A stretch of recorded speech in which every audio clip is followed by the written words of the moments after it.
Good morning, everyone. Welcome to the Clearwater County Regular Council meeting for February 10th, 2026. I'd like to call this meeting to order at 9:01 a.m. And I'd like to welcome all members of council in attendance along with Clearwater County staff. Good morning, everyone. Welcome to the Clearwater County Regular Council meeting for February 10th. That's all right. But I'd also like to welcome Clearwater County staff that will be providing us with facts and information today so that we can make the best decisions on behalf of the residents, businesses, and stakeholders of Clearwater County. I'd also like to welcome the members of the public this morning, online and in attendance personally here today. And I'd like to welcome any media that are viewing or in attendance as well. Before we move on today, I would just like to note if there are any members of council that would like to indicate any conflict or pecuniary interests on any agenda items here today. If not, we can also identify those later. I'd be looking for a motion to adopt the agenda as presented, or if there are any additions or deletions. Councillor Humphrey? I'll make a motion that we adopt the agenda. As presented. Councillor Humphrey makes a motion to adopt the agenda as presented. I'll call the question. All those in favor? That motion is carried. Moving on to the regular council meeting minutes of January 27th. Are there any errors or omissions noted in those minutes? If not, we'd be looking for a motion to adopt those minutes. Councillor Shermack should make the motion to adopt those minutes as presented. Okay, we have a motion on the floor. I'll call the question. All those in favor? That motion is passed. Moving on to items 5.1 in our agenda today. It's Bylaw 26-071, Chief Administrative Officer position on page 17 of today's agenda. And I'd like to invite Ms. Haight to present this item. Thank you, Reeve Northcott. Good morning, Council. Before you today is a draft bylaw for the CAO position. This draft has been reviewed by the Strategic Planning Committee at the... Ms. Haight, sorry, I forgot one little item just for process. I'd also like to just remind everybody that all public meetings are live streamed and recorded. Any verbal written information provided may be included in public documents as per the Access to Information Act, Sections 4, and Protection of Privacy Act, Sections 2, 4, and 6. My apologies for the interruptions, Ms. Haight. No worries. That sort of leads into this draft bylaw because there's a new clause that's been added, and it's regarding the new Privacy Act. Perfect. So the Strategic Planning Committee did review draft revisions to this bylaw at the Strategic Planning Committee meeting. It was January 26th. And the committee did make some recommendations for a couple of amendments.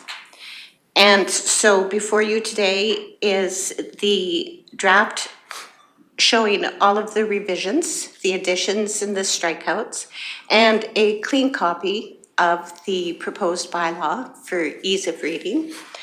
All the changes that have been made to this bylaw aligns with current legislation, clearly defines roles and responsibilities of council and the chief administrative officer, strengthens accountability for the chief administrative officer, it clarifies authority, reflects government's best practices, and provides clarity of roles.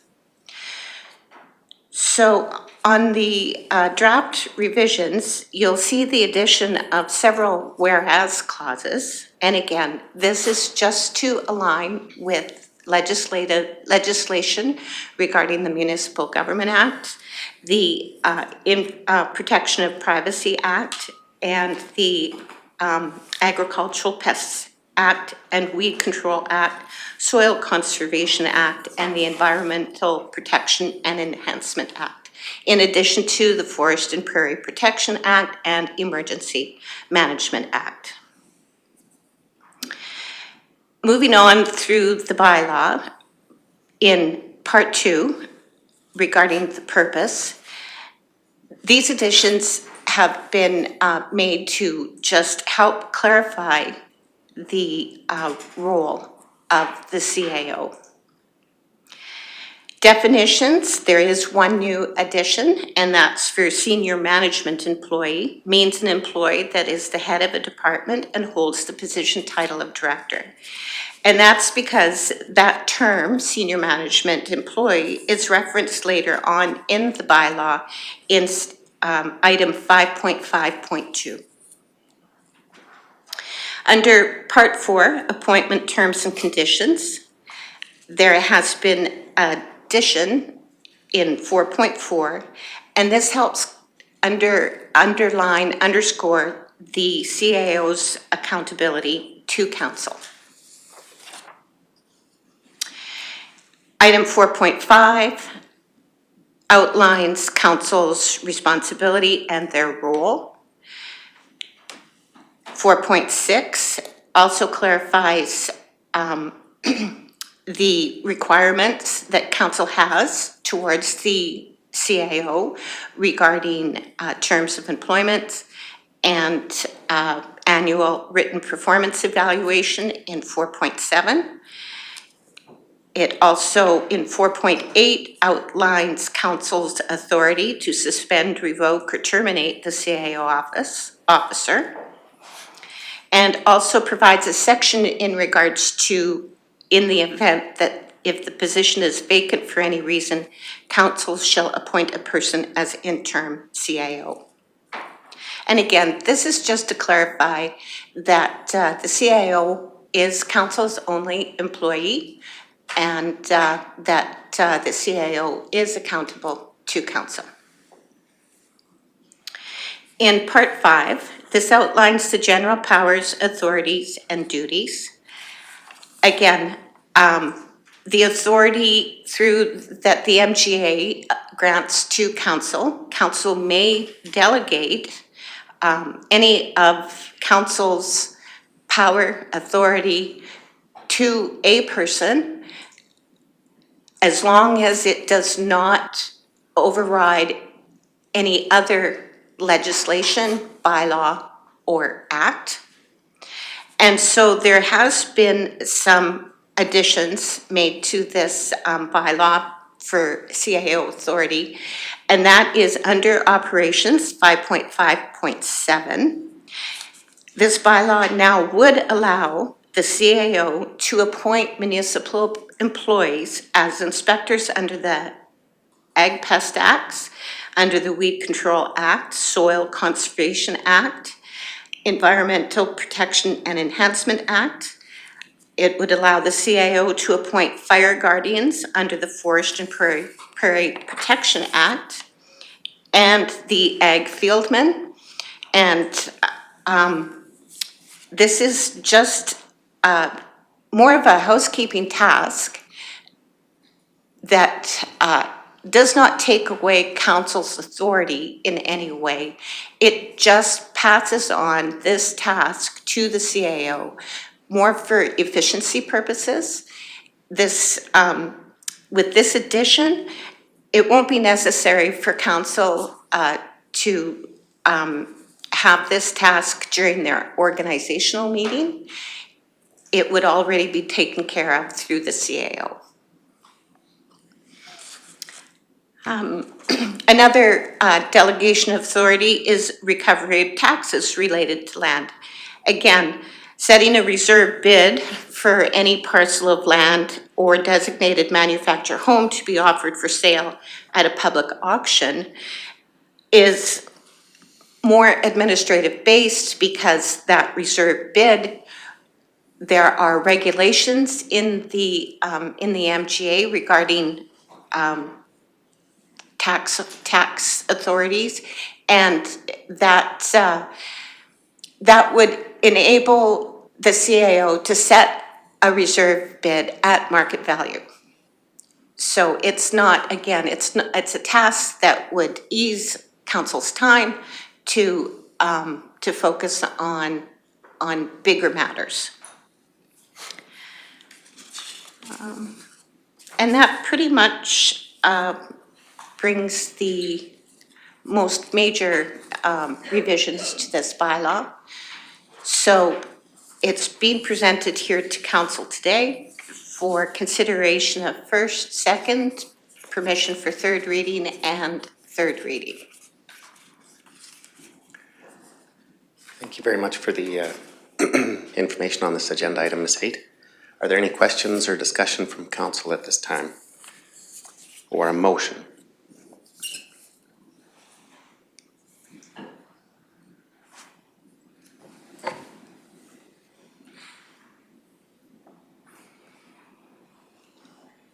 Councillor Cermak. Yes, Ms. Haight, I really do appreciate that 5.57, the appointment of municipal employees. I think the CEO, I think that's great to have that in here now. He would have a better idea, or she would have a better idea on who should be put into those positions than we would. He has first-hand experience with his employees, we don't. I really think that's a great add to this. Thank you. Councillor Humphrey. I'd just like to make a motion that we grant first reading of Chief Administrative Officer Bylaw 26071. Okay, thank you for the motion, Councillor Humphrey. So we do have a motion on the floor to grant first reading to Bylaw 26071. Is there any further discussion, comments, questions? If not, I'll call the question. All those in favor? That motion is carried.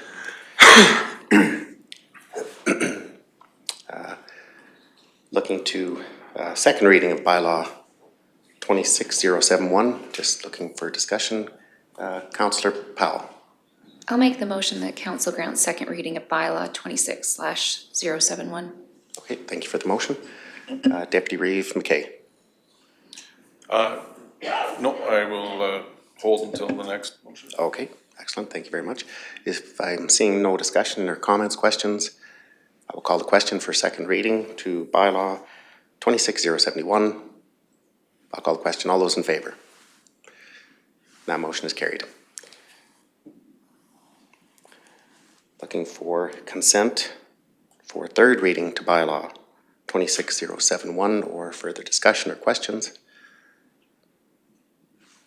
Deputy Reeve McKay. Sure, thank you, Reeve. I'll make the motion that council grants unanimous consent for third reading of Bylaw 26071. Okay, thank you for the motion. We have a motion on the floor from Deputy Reeve McKay to grant unanimous consent for third reading of Bylaw 26071. Seeing no discussion, comments, questions, I will call the question. All those in favor? And that motion is carried unanimously. Looking towards third reading or discussion on this bylaw. Councillor Cermak. I would, that council grants third reading to bylaw 26/071. Okay, we have third reading on the floor for Bylaw 26071 from Councillor Cermak. Seeing no discussion, comments, I'll call the question. All those in favor? And that is passed. Thank you very much for the information, Ms. Haight. Moving on to item 5.2 in today's agenda, Bylaw 26072, Clearwater County Agricultural Services Board on page 32 of today's agenda. And again, I'll pass the floor over to administration to present this item. Thank you. So this next bylaw, the original bylaw 25027 was council committee's bylaw. And in the original one, it included information for two council committees. One was the Ag Services Board and the other one was the Strategic Planning Committee. It's best practice that each of council committees have their own bylaw. So when council decided that they wanted to review the Strategic Planning Committee bylaw, it then resulted in having to go back to the original bylaw, separate the ASB from the Strategic Planning Committee, to sort of divide that bylaw in two. And so the first bylaw that's coming to council is the bylaw for the Ag Services Board. In this bylaw, there are minimal changes. However, I am recommending that this new bylaw does come under further review for council. I know that the Ag and Community Services, part of their work plan is to do a full comprehensive review of Ag Services policies, terms of reference, their own bylaws. And until such time that they can get into that work, this current revised bylaw will allow the service board to continue. However, once that review of the Ag Services Board is done, this bylaw, the new bylaw, will come back to council for further review. So going into the draft revisions, like I had said, they're minimal. It's just basically to establish a bylaw strictly for the ASB. So revisions have been, the Strategic Planning Committee under Part 4 Establishment, that section has been removed because, as you see, the next bylaw will be just for the Planning Committee by itself. Other than that, most everything is just stays the same for now. Okay, thank you for the information, Ms. Haight. Discussion on this agenda item from council, or questions, or entertaining a motion at this time? Councillor Humphrey.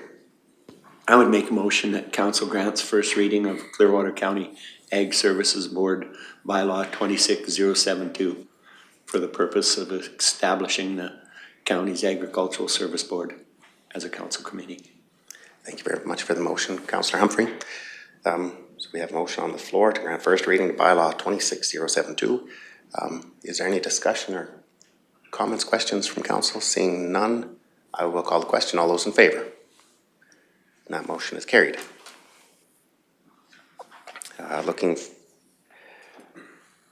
Ms. Haight, do you have any additional background information for this item or comments? No? No? Okay, thank you very much. I just wanted to double check. We'd be moving on then to second reading for bylaw 26072 or further discussion on this item. Councillor Letwin. I'd like to make a motion that we proceed with 26-072, the Ag Services Board. Okay, so we have. Second reading. Excellent. Thank you very much for the motion, Councillor Letwin. So we have a motion on the floor to grant second reading to bylaw 26072 from Councillor Letwin. Seeing no discussion, I'll call the question. All those in favor?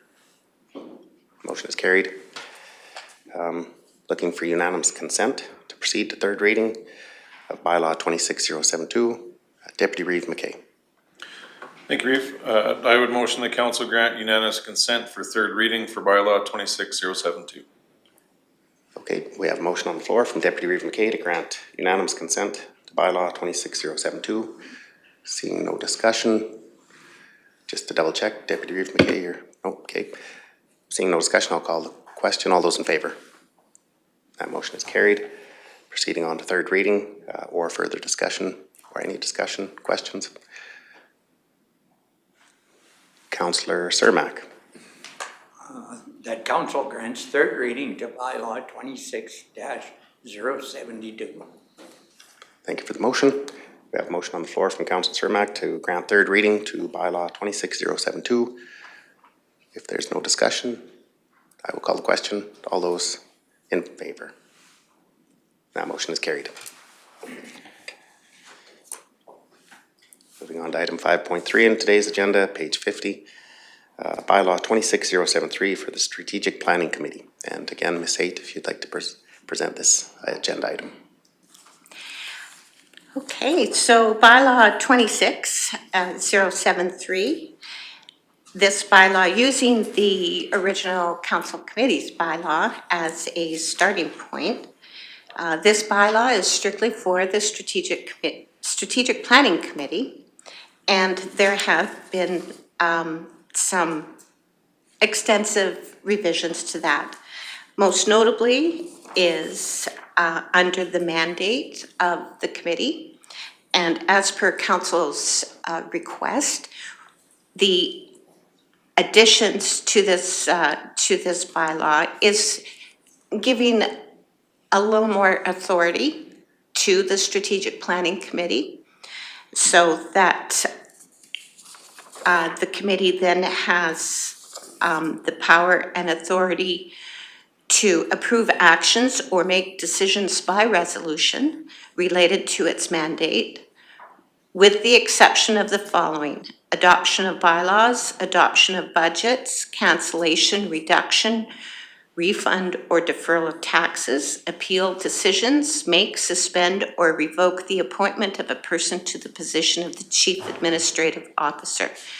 As per legislation, those particular duties, council is not allowed to pass on or to delegate their authority to do those things.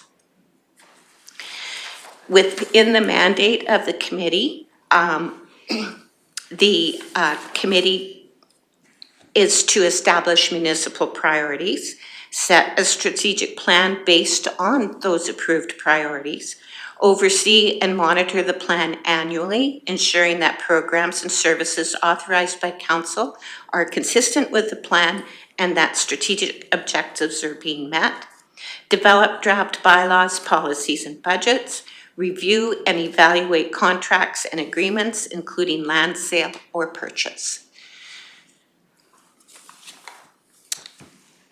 The next section that has been revised is under general meeting matters. And particularly the meeting dates. So in this proposed bylaw, meetings shall be scheduled for the fourth Monday of each month, excepting August, and December, in which the meeting will be scheduled within the first 2 weeks of the month. And that is to accommodate budget deliberations. And that meeting date shall be scheduled at the organizational meeting.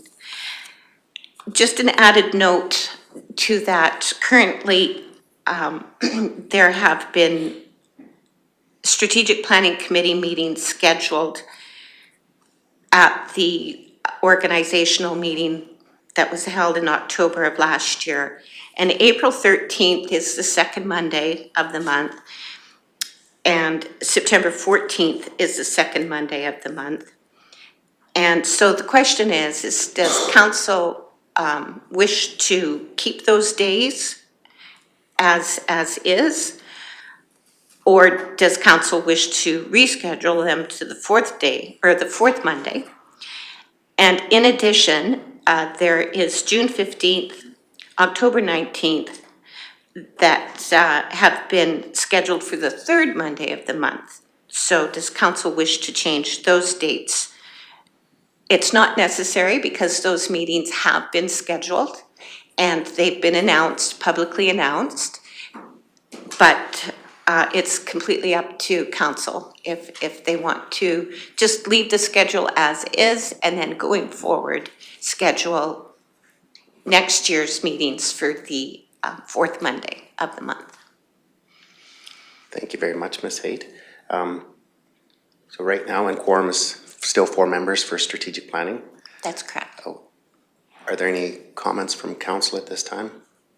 Questions, comments? I do have, for publishing of the agenda for the strategic planning meetings. Yes. What day would that be published? Would that still be on the Thursdays, or if the meetings are held on Mondays, just for publishing of the agendas for strategic planning? The goal is that they're published on the Wednesday, the week prior to the meeting date. Deputy Reeve McKay. Thank you, Reeve. Ms. Haight, I didn't notice in our schedule that there was any strategic planning meetings past April. Were those added after this discussion, or Were they just maybe not updated in our schedules? Possibly just not updated. Okay, I'll have to look into that.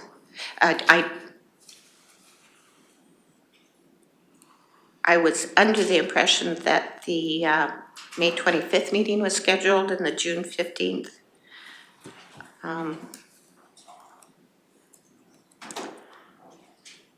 yeah, it's not showing up in Yeah. our calendars anyways. Janice just checking. Oh, sorry, June 15th is, but there's nothing in May. Nothing in May?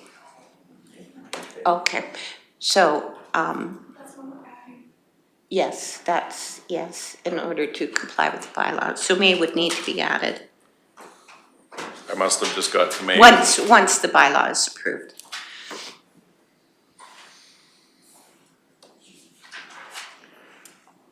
Do you have further questions, Deputy Reeves, or, no, that's all right. Councillor Humphrey. Yes, I believe we should adjust them to the going forward as quickly as we can to the 4th, so that they're on that 4th Monday. I would like to see them bumped to that. Just puts it all in line. We had talked about that. It gives us 2 of them on the same week instead of bumping it out and having one day every week. I'd rather see it bumped to our Monday on the day before our regular council meeting. Do I have to make a motion for that, or what's the? Once, should council grant all 3 readings to this bylaw, that would be enough to have administration reschedule any dates to the 4th Monday of the month. Thank you. Okay. Is that, does anybody need any more clarity on that? Any questions? Or, again, we'd be looking for a motion. Deputy Reeve McKay. Thank you, Reeve. I will make the motion that council grants first reading of the Strategic Planning Committee Bylaw 26073. Okay, we have a motion on the floor from Deputy Reeve McKay to grant first reading to Bylaw 26073. Seeing no discussion, I'll call the question. All those in favor? That motion is carried. Moving on to second reading of this bylaw, Councillor McCauley. I move that council grant second reading of bylaw 26/073. Thank you for the motion. We have a motion on the floor from Councillor McCauley to grant second reading to Bylaw 26073. If there's no discussion, comments, questions, I'll call the question. All those in favor? And second reading is granted. Moving on to unanimous consent to grant third reading for Bylaw 26073. If a member of council is willing to make that motion. Councillor Humphrey. I make a motion that council grants unanimous consent for third reading of bylaw 26/073. Okay, thank you, Councillor Humphrey. So we have a motion on the floor to grant third reading to Bylaw 26073. Seeing no discussion, I'll call the question. All those in favor? And that motion is passed unanimously. Moving on to third reading or further discussion. Councillor Letwin. I'd like to make a motion for the third reading for bylaw 26-73, Strategic Planning Committee. Thank you for the motion, Councillor Letwin. Motion on the floor to grant third reading to Bylaw 26073. Seeing no discussion, I'll call the question. All those in favor? And that motion is passed. Moving on to item 5.4.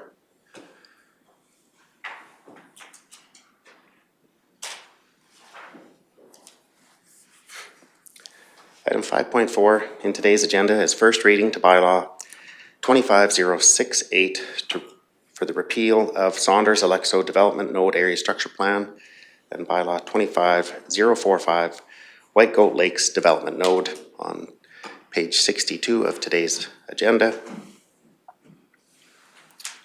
And good morning, Mr. Bisson and Ms. Gillum.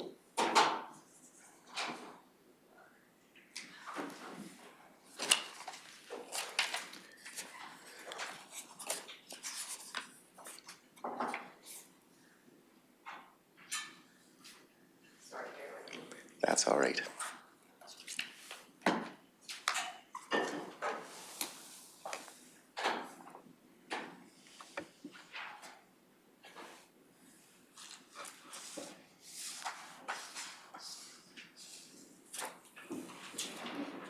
Good morning, Council. I'll be presenting today, but I brought Dustin with me because he was one of the main people on the project for the ASPs. Him with our consultant, they did a lot of the work on them. So if there's questions that come up, he can assist. So basically in 1992, the provincial government completed the David Thompson Corridor Integrated Resource Plan. The IRP gave guidance for the resource management and development opportunities along Highway 11. The plan identified 5 development nodes, being Bighorn Canyon, Nordegg, Saunders, Alexo, Shunda Goldeye, and Whitegoat Lakes. And then the county took over the town site of Nordegg in 1995, but the remainder of the nodes are managed by the province. Based on direction from the province and with some funding, they asked the county to prepare 2 area structure plans, one for Saunders, Alexo, and one for Whitegoat Lakes. The province was asked the county to accommodate additional tourism and recreation opportunities in these areas, identifying sites where various forms of development would be appropriate, should there be interest to do so. And while preparing the documents, feedback was received from the province and adjustments were made based on some comments from them. And then in July of 2025, both the ASPs were adopted by bylaw with a public hearing after public engagement. Members of the province were in attendance during the public hearing, and I've included the links to the plans in this item for reference. So an area structure plan provides a long-term framework for the development of a specific area, guiding future land use, subdivision, and infrastructure planning. It is a strategic document approved by a municipal council that outlines details like proposed land uses, population density, the sequence of development, and the general location of major roadways and utilities. ASPs ensure growth is coordinated and consistent with the municipality's broader vision for the community. The ASPs will also balance development with the need to conserve the natural landscape of the nodes. These plans provide concepts of what could happen, but not definitive what must happen. An estimated time frame for even partial development would be in the range of 15 to 25 years. And this depends on market demand, interest of developers, and on provincial land lease rules and requirements. The goals of these documents was to determine appropriate locations within the nodes that would allow for development, more specifically related to tourism, should a developer be interested in land within the node. A developer would require an agreement with the province to obtain the land. The plans provide a guide for interested developers to understand what may be possible and in what areas development is supported. Additionally, if there is interest by the province to upgrade for infrastructure along the corridor, the plan serves as motivation and a guide to where to direct those investments. If a development comes forward, the provisions of the plan require the proposal to go through a rigorous process to determine if the proposal meets the policy requirements of the plan, including, for example, the suitability of the site, environmental impacts, transportation impacts, needs for road, highway improvements, infrastructure provisions required of the developer, the incremental effects of police, fire, ambulance, education, and other services. At any time, the county could refuse a development with sound reasoning based on the plans and other policy. Without additional tourism recreation sites that are suitable for recreation use, more recreators will continue to randomly venture into and through the West Country, negatively impacting sensitive sites and resources that Clearwater County and Alberta residents desire to have protected and conserved. Also, without the direction of the plans, the province does not have any guidelines for the county when considering an application from a developer for development in the West Country on Crown lands where they have authority. The total of 5,000 overnight guests is purely an estimate, assuming every allocated site identified is developed. This is unlikely, but also not anytime in the near future.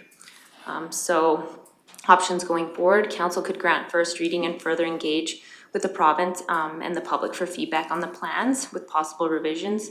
Council could grant first reading and proceed to a public hearing for the repeal of the bylaws, or council could defeat first reading and leave the plans in place as approved. And that's kind of it for me at the moment, unless you guys have questions. No, thank you, Ms. Gillen.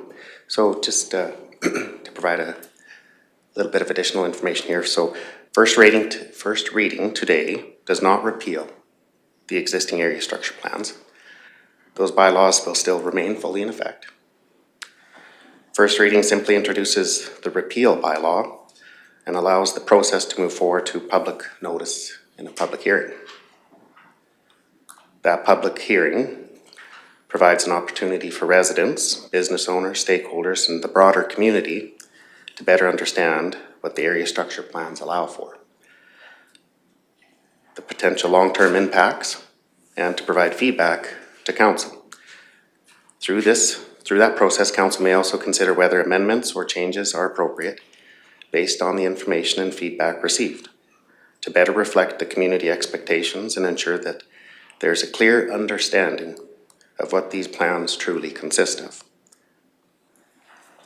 Just wanted to provide that clarity and information before we proceed to consideration of first reading. And if staff, Ms. Gillen, if you'd like to provide any additional information or not, or be looking for council discussion. Yeah, I don't think I have any additional information. Yeah, the bylaws remain in place until they receive third reading, for the repeal. So, the first reading is just the consideration and then public hearing. And then, if council, obviously gives second and third reading, then they're repealed.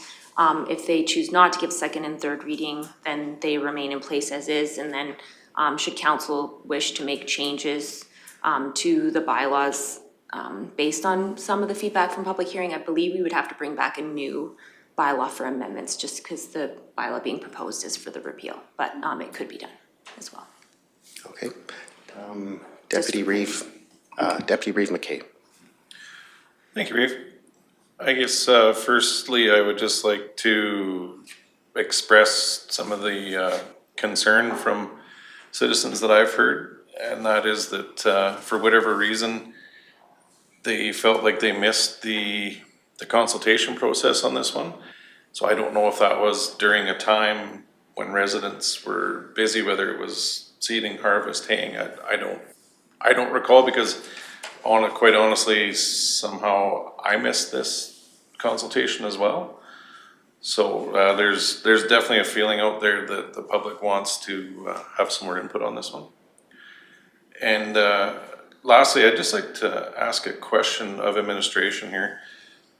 With regards to the comment that the county could deny these developments if it came down to it, when in actuality, when we met with the province, that's not the case. We actually have zero authority if the province decides that they want a development to be put in.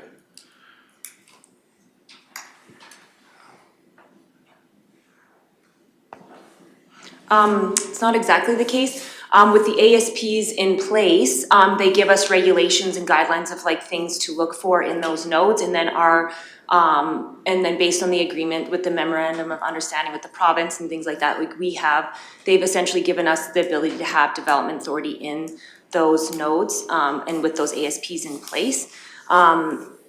Like they have to give their approval as well, but then they have to get a development permit as well. And if we don't feel like they're meeting the policies, we would turn down a development permit. I don't know, maybe Rick would be able to clarify. Like I don't believe they would. I don't think they could proceed if we have these documents in place and we've denied them. But if we don't have them in place, then the province kind of just has the overall authority, and then they don't require our approvals, because we don't have the proper things in place to be able to have that authority. Okay. But I could be wrong on that, but. And I completely understand that view, and that makes sense to me. But when the province's delegation was here, it seemed very clear in no uncertain terms from their people that if we were to deny any sort of recreation like expansion out there, that they could just veto it and we would have no choice. I might have some additional comments. I did just return from the Tourism Summit in Edmonton, and I did have the opportunity to talk to some of the executive directors from some of the government agencies, such as the All Seasons Branch, and some of the Alberta government ministries as well that were in attendance. We did have some discussions sort of offline, very respectful. It was indicated that this decision is at the discretion of council, with their indication that they would strongly support this council, the community and administration, if any additional information is needed to be provided, to really have clarity on these area structure plans, so that the community and council truly understand what could be developed and the impacts of these area structure plans for not only years to come, but possibly decades to come. So I don't know if that information helps, but there was some very respectful dialogue.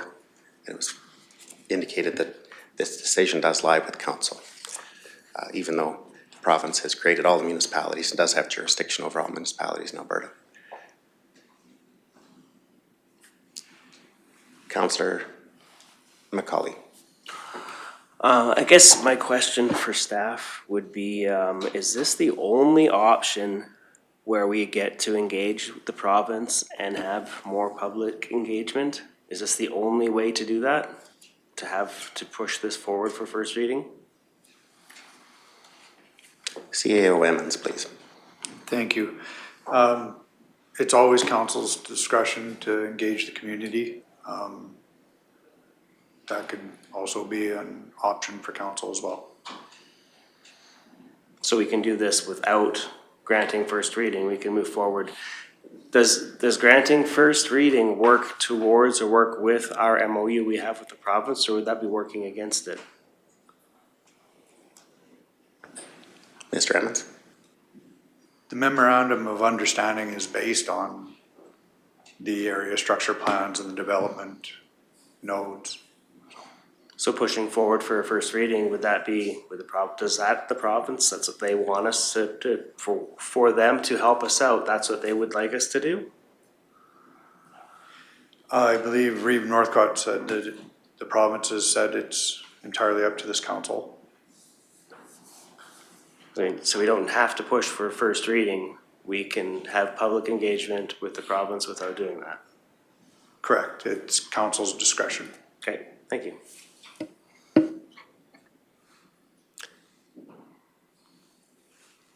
Councillor Powell. Thanks. I also in Ward 1 heard lots of people say they didn't know a lot about area structure plans, let alone that they'd even happened. And I think there has been a lot of people that have shared that and that they need to be recognized.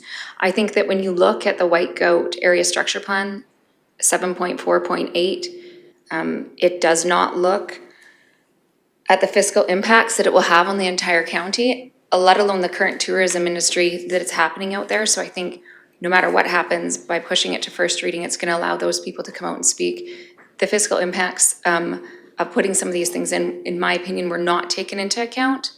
And I think that engaging further with the province, the current tourism industry out there, and the rest of Clearwater County is really important. Thank you for the comments, Councillor Powell. Deputy Reeve McKay. Thank you.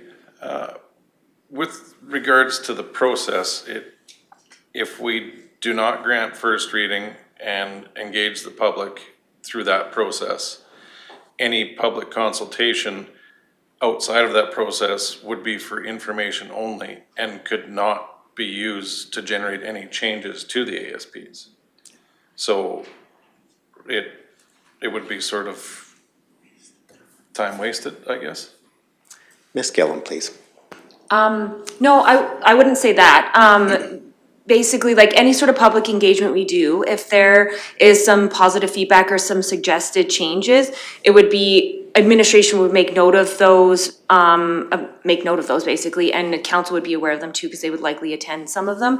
And then we would bring back, we would likely bring back a bylaw to amend these ASPs with some of those suggested changes based on the feedback, because it'd be similar to like the MDP process or the land use bylaw process. We did significant changes before we ever got to the public hearing side of things, based on those public engagement sessions. So the public hearing is the requirement in the MGA that we have to have for public engagement, but we can do additional public engagement before that.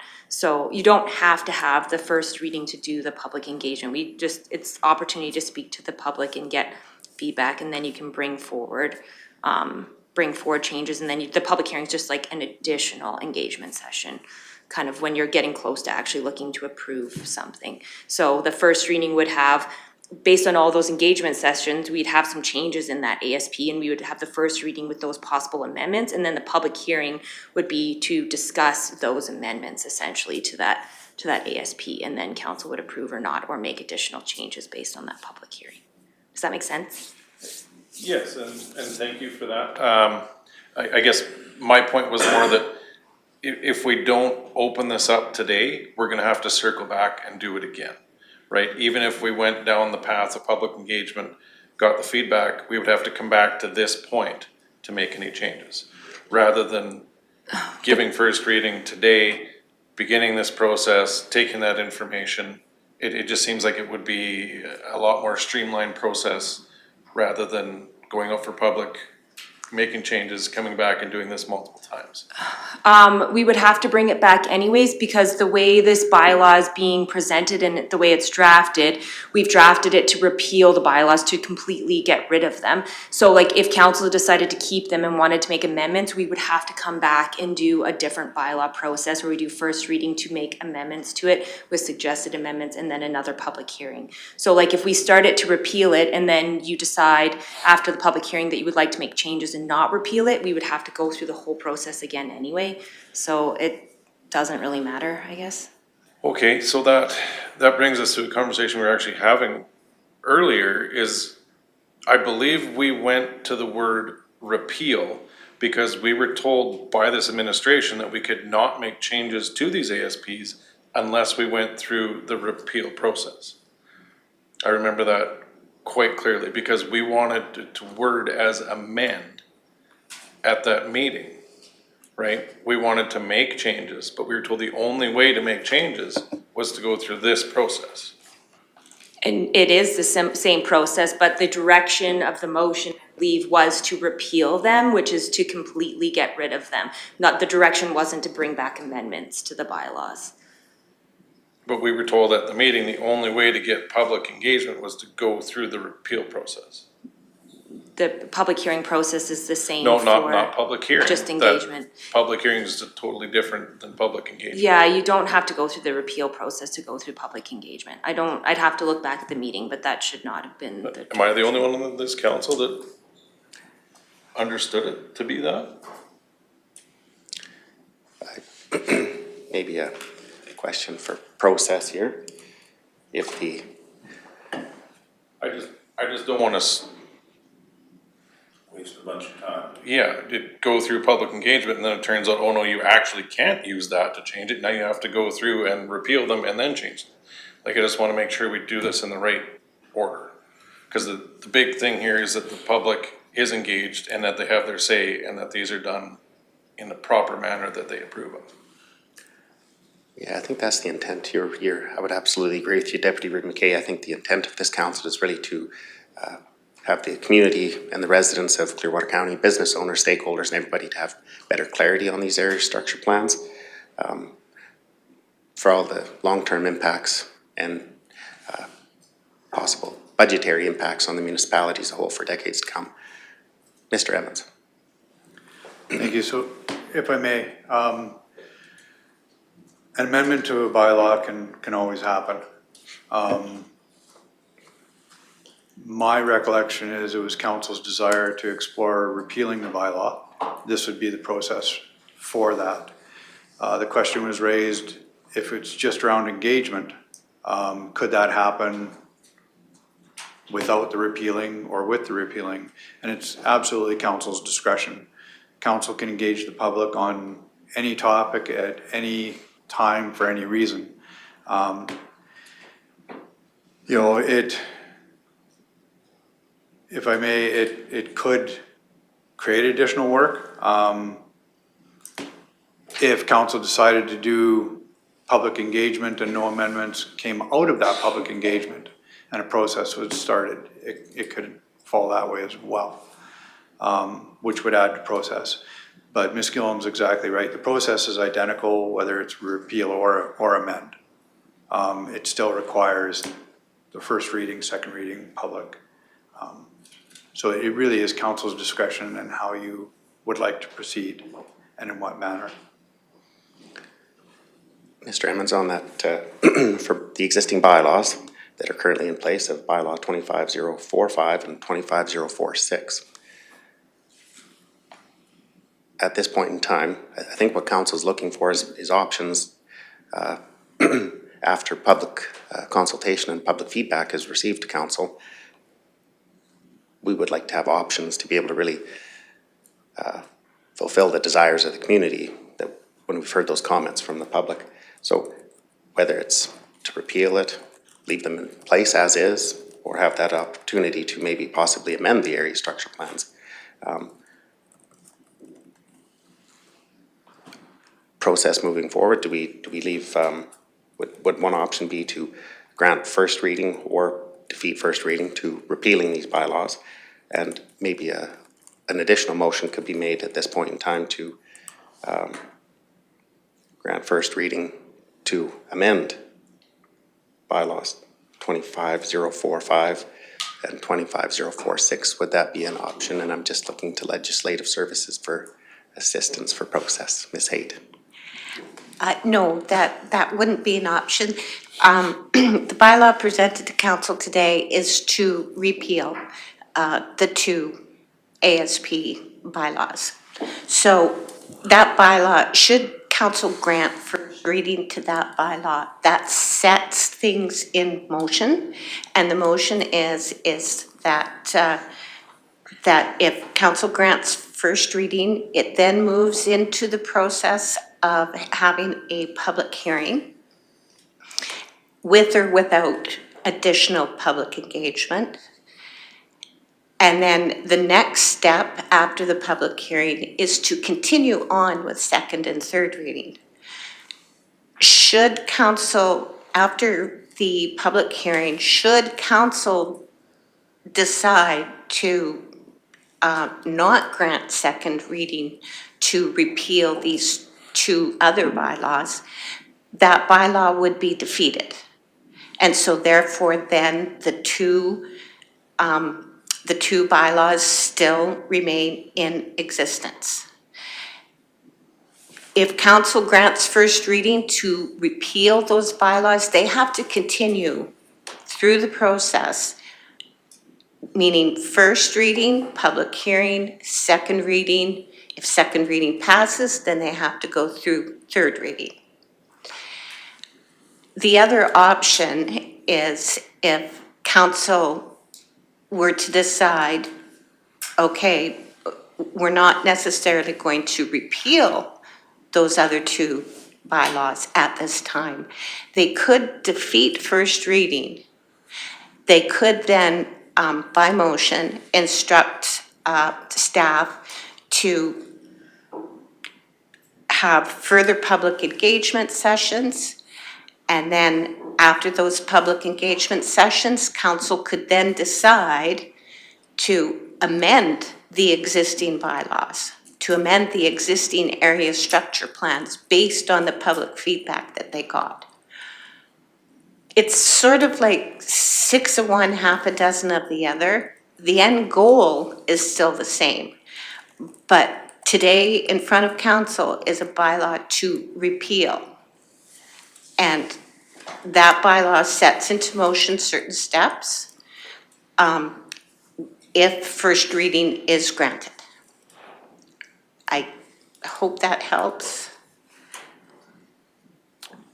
I think I think the desire of council is to have options, whether it's. And options, yes, it's definitely an option to grant first reading to this repealing bylaw, move forward with the process.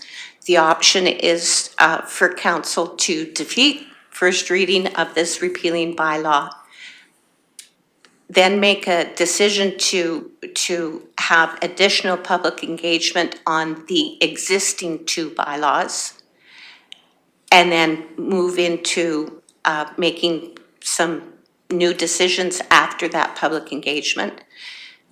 Those are basically the two options. So Either way, if the goal is to have additional public engagement, both scenarios offer that opportunity.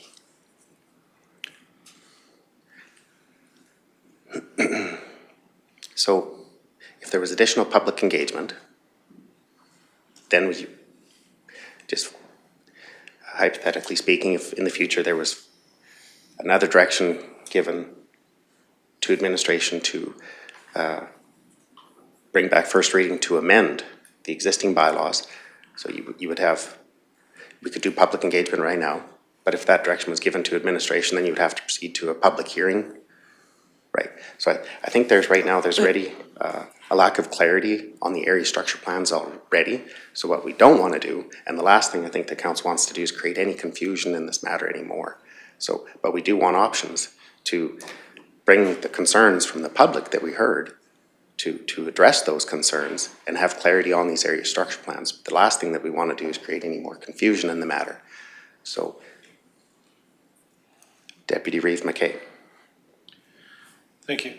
So just to be very, very clear, this bylaw, the way it's written, does not give us the opportunity to amend these area structure plans, only to repeal them. If we were to proceed with this bylaw the way it's written. No, it still gives you the opportunity to amend. It's just that this bylaw in front of you today is to repeal. And that's what I'm saying, with this bylaw in front of us, the way it's worded, we cannot amend through this process. This is only to appeal. Well, not exactly. Like, you still have that option to amend, but you would have to It would deal. require an additional bylaw. Yes, just like your land use amendments. We have a land use bylaw that was adopted by council, and then there's applications being made to amend that land use bylaw. So there's amending bylaws quite frequently.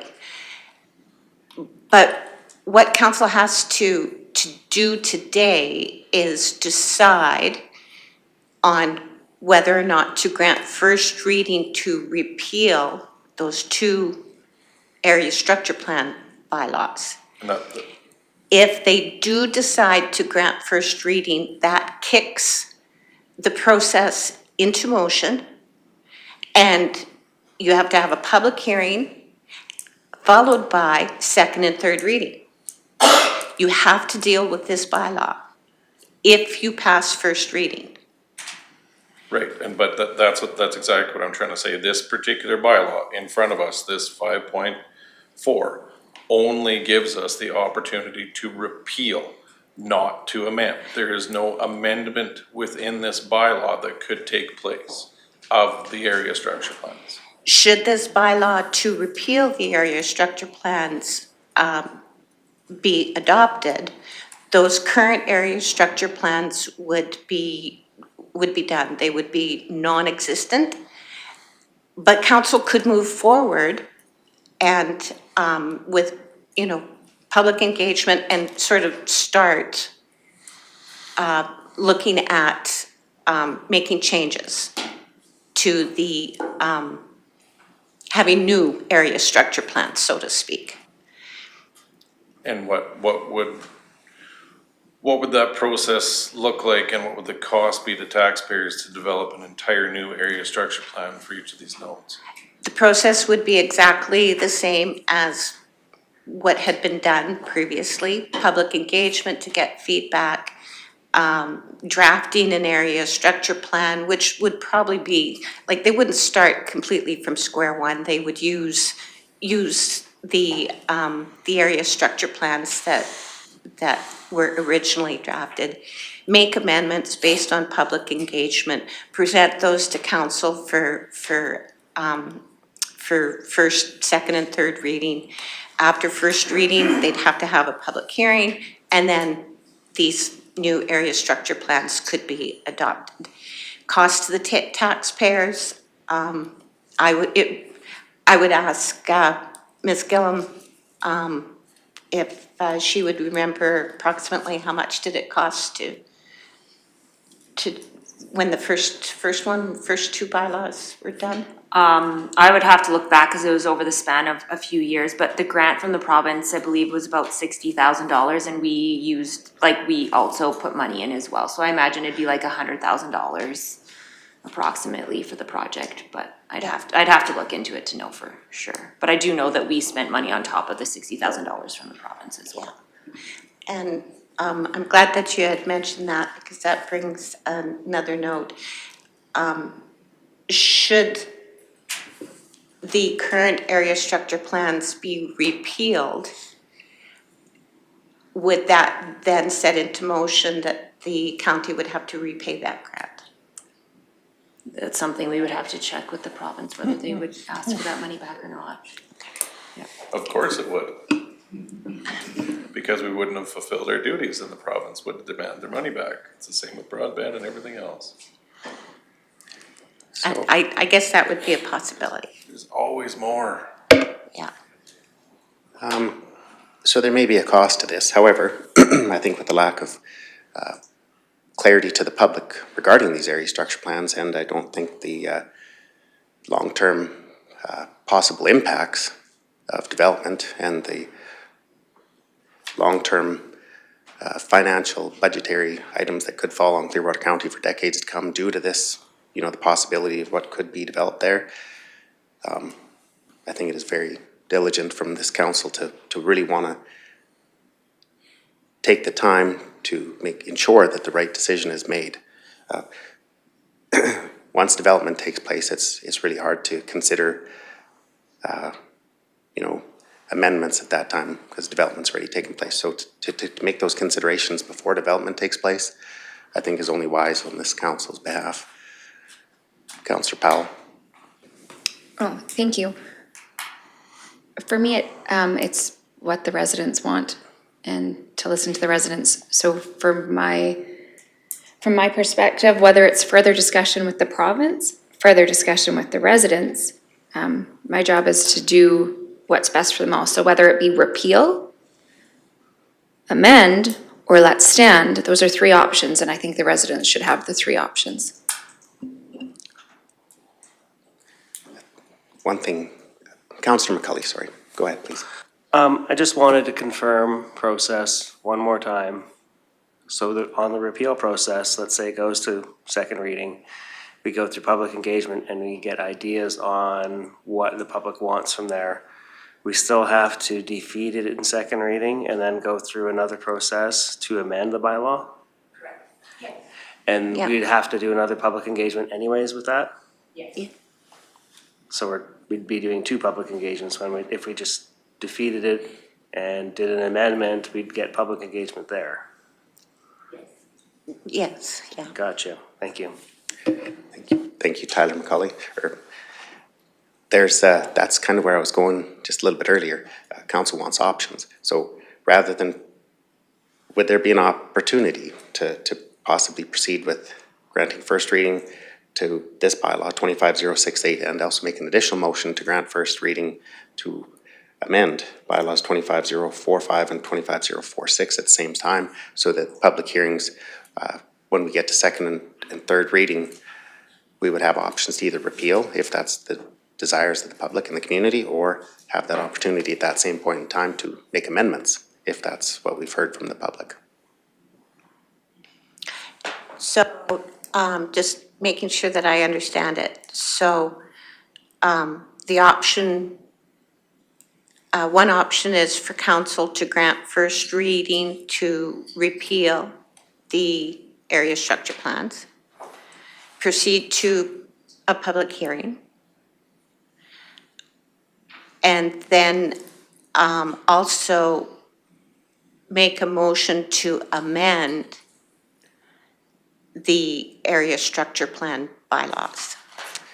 If that's the will of the community. And conduct public engagement. Yeah, rather than doing, you know, having one public hearing to repeal, and then if it's shown that the community, you know, either does want to repeal or not, or maybe they have amendments, maybe it's brought up that the community says, hey, we would like to just see some amendments to the existing bylaws, then we would have to start this process all over again and then proceed to an additional public hearing. I'm just wondering how we could do these two, to give council and the community options to do these concurrently. Well, council, like, if first reading is granted to repeal the area structure plans, council must move forward with the public hearing. Right, but at that point in time, we wouldn't, what I'm hearing is council would not have the option to amend the existing area structure plans, only the option to move forward with repealing or not. No, council always has the option to amend the current area structure plans. The council could make a motion right now to amend the area structure plans and then direct administration to hold public engagement with the public, with the province. That's definitely an option for council. We're getting close. Yes, Ms. Gillen, please. Right, can I interrupt? I Yes, think, please. I think I understand what you're trying to say. We could not do a first reading for a bylaw that has not been presented today to make amendments to the bylaw that we've brought the bylaw for to repeal. So like, if you want to make amendments to it rather than repeal it, you could direct administration to bring back a different bylaw for first reading to make amendments but I think like if you start this process of repeal, I don't think that we could do it in conjunction to make amendments to it because we're trying to get rid of them, but then also trying to amend it. So like, I don't think we can do that process in conjunction with each other. Does that make sense? Like, Yes. and then also the bylaw has not been presented, so you would have to direct us to bring back a bylaw for that first reading to make amendments. Right, so we sort of have three bylaws that we're dealing with. And I think a lot of the decisions might depend on the community feedback, right? So we have the creation bylaw 25068 is the repeal bylaw that has not went through first reading yet. We have the existing bylaws for the existing area structure plans, which is 25045 and 25046. So to have options to either proceed with or defeat 25068, which is the repeal bylaw that's been created. How can we have an option moving forward so that the public hearings could go in conjunction so that if it's indicated by the community that they would like to only see maybe possibly amendments to bylaws 25045, 25046, rather than complete repeal. It would, just to eliminate duplication of the process and to not create any more confusion, because that's really the problem right now, is there's a lack of clarity on these area structure plans and a lack of information for decades to come for budgetary requirements that will be on Clearwater County. Council. Mr. Emmons. Thank you, Eve Northcott. And of course, I'll defer to Ledge Services to clarify my statement. I don't believe there is a process to do it concurrently. You have to deal with one at a time. The bylaw in front of you is to repeal. You could go partway through that, get to public engagement and defeat it, then bring forward a new process. The only option I could advise council on, if you wanted open options, would be not to do either and engage with the public. And then hear from the public and then pick a path, whether it's repeal or amend. That's the only way I could see doing it concurrently, because you'd get that guidance ahead of a process. But to get into a process, you are picking a path. To do two processes that would, in essence, oppose each other, I don't see a pathway forward there, respectfully. So that would be my advice. I would defer to Ledge, but. Thank you, Mr. Emmons. I don't think they would, I guess it could be viewed possibly as that they would oppose each other, but really, truly, it would allow council to have options to move forward with. But I'm going to move over to Councillor Cermak. Thank you. I like the idea of the recommendations of changing the bylaw, not appealing it. I think we need to have something in place in case the provincial government wants to move ahead early in the spring with something. If we appeal it, we know it's gonna be at least 6 months before we have another bylaw, and lots can change in 6 months. I like the idea of going out to the public again. Because if I remember right, there was 2 public engagements we had, one in Nordegg and one in Rocky. Both were attended by our council, and both were attended by Mr. Bisson and the person that was, and I can't remember the gentleman's name. Mr. Shaw. Mr. Shaw, that done an excellent job. Mr. Bishop, could I put you on the spot and explain exactly what you 2 done out in the West Country for 3 weeks or a month filming and walking this area to see exactly where you wanted development and where we could not have it? Absolutely. Please. Thank you, Councillor Cermak. So, yeah, we spent a number of days out in the West Country, essentially walking through the Saunders Alexo development node and determining what areas would be prime for development and what areas would be more, had environmental challenges, I guess, to work around. We also did the same thing for the Whitegoat Lakes development node. That took a number of days as well. That's primarily what we did. We left the area structure plans open as a concept because we don't know exactly what a developer may come forward with to develop out in those development nodes. So that's why you see it as more of a concept area structure plan than locking it in. So from that, what public feedback do we get from those 2 open houses? Sure. I believe it was actually 3 open houses. We had 2 out in Nordegg and 1 in Rocky Mountain House. The big concern was around the eastern portion of Saunders Alexo. There was certainly some concern in that development, and that was brought forward by the folks living in the Misty Valley subdivision. Besides that, we did hear from a number of business owners in Nordegg that were in favor of seeing additional development out there. We did hear from existing businesses in Whitegoat Lakes looking to potentially expand their leaseholds out there as well. Those were some of the things that we heard. Okay, and you just hit on the Misty Valley one. When we were looking at that as a council, we put in a bumper zone, or a buffer zone to Misty Valley, and I can't remember how many meters it was, that nothing could be built in that area.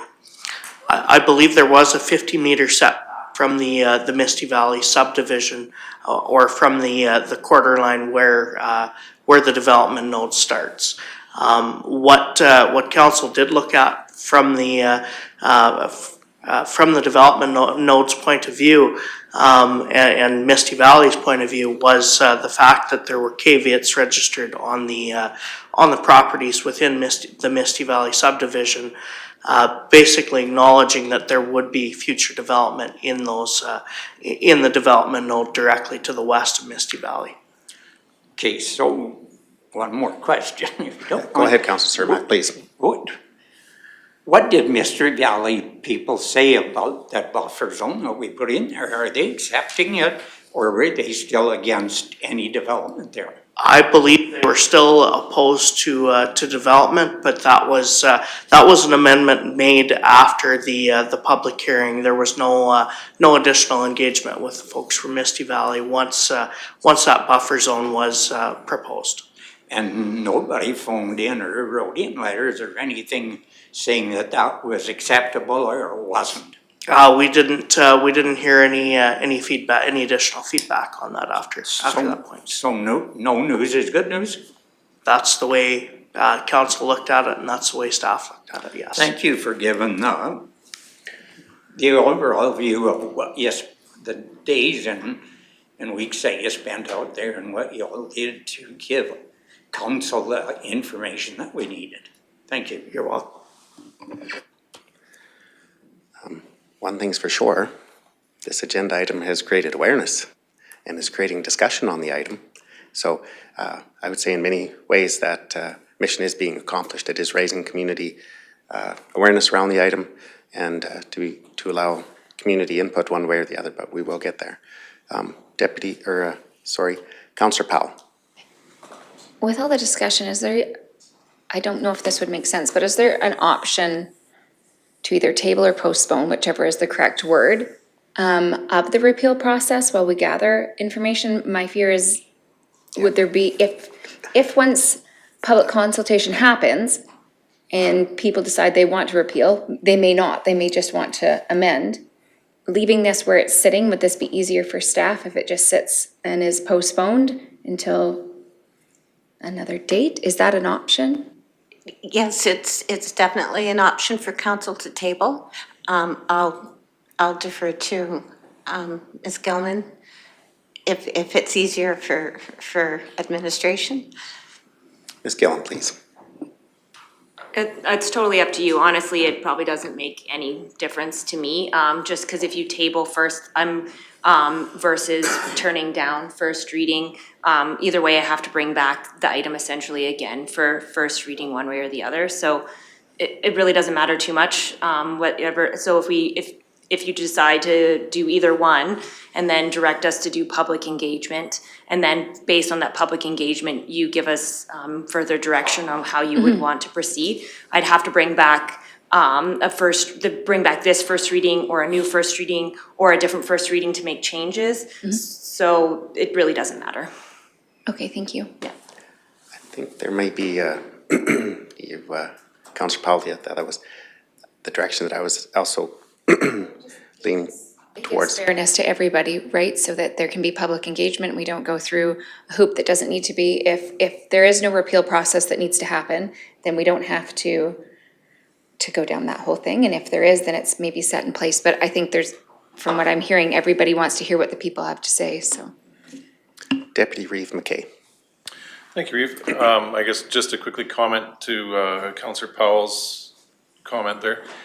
Yes, I believe this does need to be tabled, because if we were to vote and grant first reading to this, then the public consultation would have to happen again if it was not the desire of the public to repeal these. So I think the only logical thing to do at this point is to table it. Now, that's just my opinion, but with that said, I would just like to comment on the public consultation process. I really appreciate administration's efforts and previous council's efforts in involving the citizens affected. However, I think I see the whole problem here. By only having sessions, public engagement sessions in Nordegg and Rocky, you're only engaging, what, 5–10% of the residents of Clearwater County? The vast population of Clearwater County is to the east and to the south, right? So those are the people that are using this public land as it is today. And it's their opinions that have brought us to this point here today. So by only holding those consultations in places that are, a far drive, or, maybe they're not aware because it's not advertised within their bubble, they're not gonna be involved in the process. So moving forward, could we make sure that we engage the entire county in this process? Ms. Gillen, please. Yeah, if that's the direction of council, they can definitely have us engage at certain locations. I do know with these, I believe they did a virtual session as well. And they actually advertised in Red Deer as well, like in the Red Deer papers and things like that, just to try to get people, because obviously people from Red Deer come out and use the area as well. So we did try to expand our notification for these as well, to try to get more interest. But I mean, yeah, I guess like if somebody wanted to come in person, coming to Rockies a little bit further, but they did do a virtual session as well so that people could come in from online. But it's totally up to council's direction. It's just based on kind of the plan, and council approved that participation plan. So if the participation that you're hoping for is more locations within the county, then we would just need that direction. Okay, thank you. Yes, I mean, it's this council's duty to represent the citizens of this county, so I think it's, makes sense that we try to engage as many of them as possible. Thank you. And I guess also I'd like to say that the online sessions, I realize that there is a need for them, but the attendance isn't, I guess they're not very well attended. So, I don't know if that's something we need to keep doing, if that's part of our requirements or not, but something to look at. Thank you. Councillor Humphrey. Wow. So, trying to wrap my head around this. If we defeat the repeal motion right now, we can direct administration to have public information sessions and hear from the public. And at that point, if we decide, yes, we'd like to go ahead with the repeal, or yes, we'd like to go ahead with the amendment, we can bring that forward at that time, make a motion for whatever feedback we get from the public. At that point, do we have to do public again, or we've already done it? Ms. Gillum. Again, it's just kind of direction of council, so like you could do additional public engagement, but at that stage, you could just do the public hearing portion of the public engagement. Like you have to have a public hearing, but you don't have to do additional engagement if you've kind of done it preemptive to that decision. So, and I actually did want to note too about like tabling versus defeating first reading. If you table first reading, I believe I have to bring it back at some point for you to make some sort of decision, versus if you defeat it and then down the line you decide to make amendments versus repealing it, then I just bring that new bylaw forward. But if you table it, then I have to still bring back first reading for this, but also bring back a first reading to make amendments. So if you're kind of on the fence about how you would want to proceed, it would probably make more sense to defeat the first reading and then just go ahead with public engagement, and then me bringing back a first reading for however you want to proceed after that public engagement, just for clarity. Thank you, Skillum, for clarifying that. That's what I seen and what I was picking up was that in an effort to speed the process of whichever way we go, if this is off the table, then we bring it back. Otherwise, we have to come back, remove it from the table, schedule another one for another meeting. That's right there, we take up a month. Whereas if it's now, when we come back, we just bring it back, whichever one we want. Speeds it, I do believe, if I'm understanding this correctly. So yeah, by taking this off the table, if it is defeated, then we just come back, we have our public meetings with the public. Now we know which direction we want to go. Then we bring it back to appeal or repeal rather, or amend, or leave as is. We have options, which is what we're after, is options. That's my take on it. Is that correct, Ms. Gill? Sounds right to me. Thank you. So, on that discussion, if the public engagement takes place and there's I'm not sure which way it'll be desired but if there was a desire for the community showing that for the area structure plans to be repealed, then that would still, all it would have to be is lifted from the table. Everything is still currently in place. Where if it was defeated today and you did public engagement and it was still the desires of the community to have them completely repealed, then you would have to bring this all back again, or we could just simply table this item. Have the public engagement, get the community input, and then there's still an opportunity to defeat first reading or proceed with first reading, or bring back another motion to amend the existing area structure plan bylaws. Councillor Humphrey. But then we would have to defeat, if it came back to amend, and we would have to defeat the one, then the other one would have to be a motion made to bring back at another meeting to amend, or leave or whatever, we bump it depending on which way it goes, right?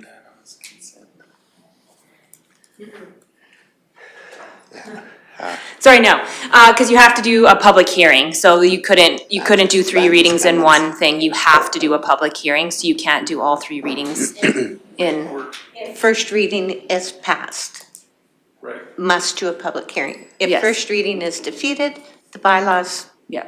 it's dead. The bylaw is dead. If it does not pass first reading, there's no public hearing involved. But only if it passes first reading must a public hearing be held. I'm gonna, Councillor Powell has had her light on for just a little bit of time, but Councillor Powell, please go I'll ahead. just make it quick. Just on to what you said, Councillor Humphrey, by taking the repeal process away completely, I don't think is fair to the residents.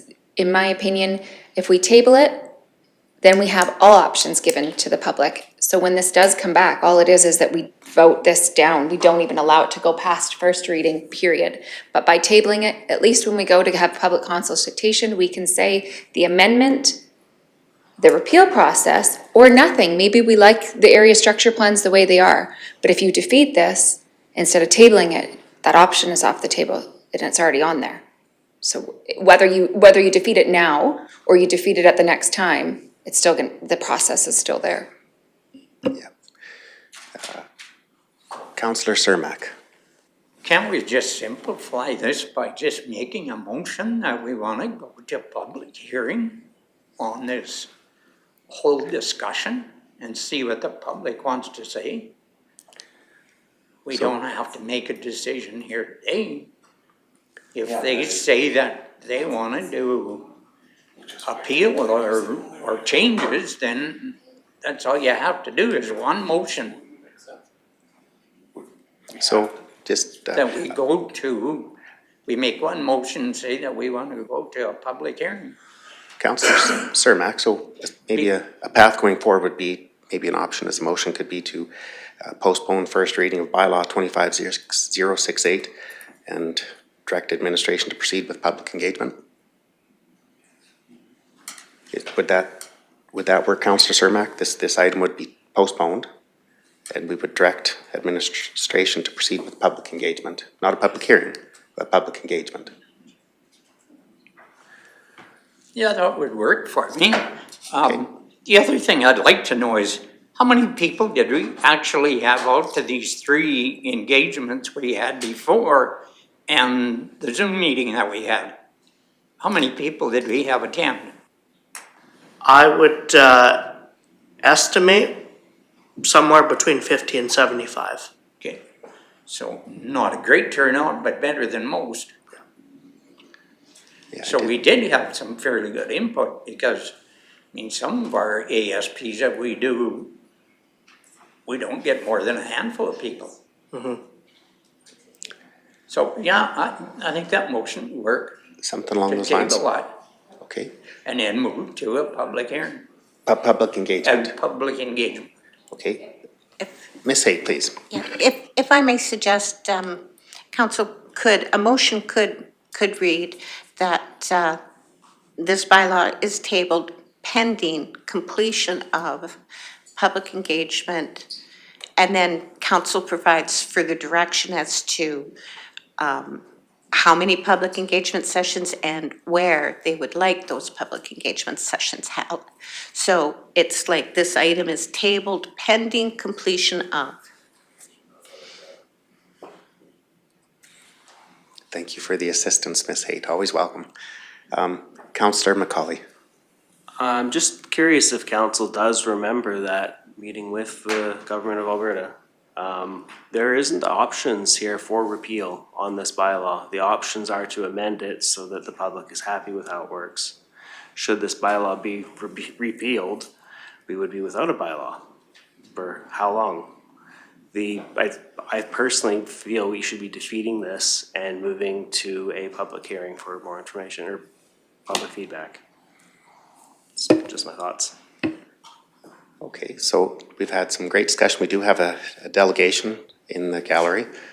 So to either we would have to maybe table this item till further on in our agenda to make a decision, or we'd be looking for a motion at this time of some sort. There's no motions currently on the floor. Jana, I do not recall any motions being made right now, so there's no motions on the floor. Councillor Cermak. I would like to make a motion that we move into the people that are here to do our next, and discuss this at a later Okay, so, time in this agenda. so there's a motion on the floor, then we'd have to table item 5.4 till later on in our agenda. Ms. Haight, that would be correct? Yep, yeah. Yep. So we do have a motion on the floor from Councillor Cermak to table item 5.4 till later on in today's agenda. Seeing no discussion, I'll call the question. All those in favour? That motion is carried. Maybe before we have been here for, we're gonna take a short 5-minute break, maybe 10 minutes, and we'll let our delegation come to council chambers, and we're gonna take a 10-minute break at this time. We'll be back at 10:45.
Welcome back from our short break.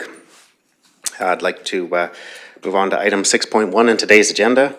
We have a delegation and a guest from the Mountain View and Neighbours Women in Business. And before we begin this item, I'd like to just start with a quick round of introductions. And we'll start with Ward 1. Good morning, Brianne Powell, Ward 1 Councillor. Good morning, Hazel Letwin, Ward 2. Good morning, Drew McKay, Ward 3. Good morning. Welcome to Council Chambers. Thank you for coming in. Jordan Northcott, Reeve. Good morning, Tyler McCauley, Ward 5. Good morning, Brian Cermak. Councillor for Division 6.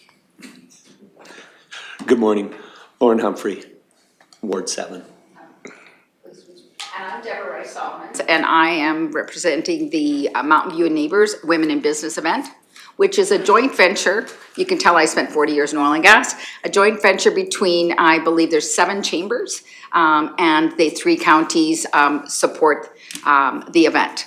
So this event is a celebration of International Women's Day that is actually celebrating its 115th year this year. It stems back to, you know, the labor movement by women in the late 1800s, early 1900s. But International Women's Day is a celebration recognizing the achievement, the innovation, the leadership of women in our business. Now, I know you guys have had this package in front of you, so I don't want to just read from my slide.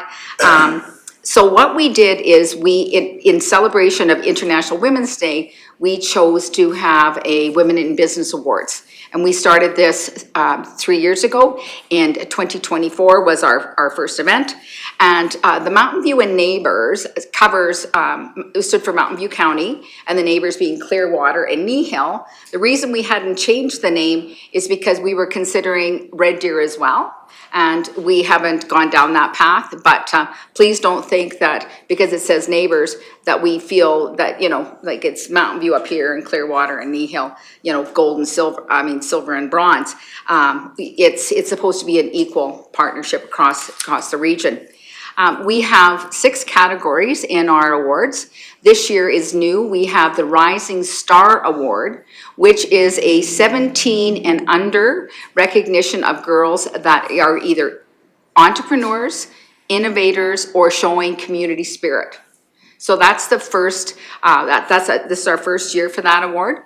Then we have our sort of industry-specific awards, Women in Agriculture, Agri-Food, Agribusiness, and Women in Energy. Then we have our next ones where Women in Business for-profit and Women in Business not-for-profit. The first year we just had one, but then we got feedback from the community, you know, oh, it needs to be split, so we did. And then the crowning jewel, of course, is the Woman of Influence. Last year that was won by Stacey Stilling, the Executive Director of Mountain View Senior Housing. It's just an amazing award and really sort of the pinnacle of the event.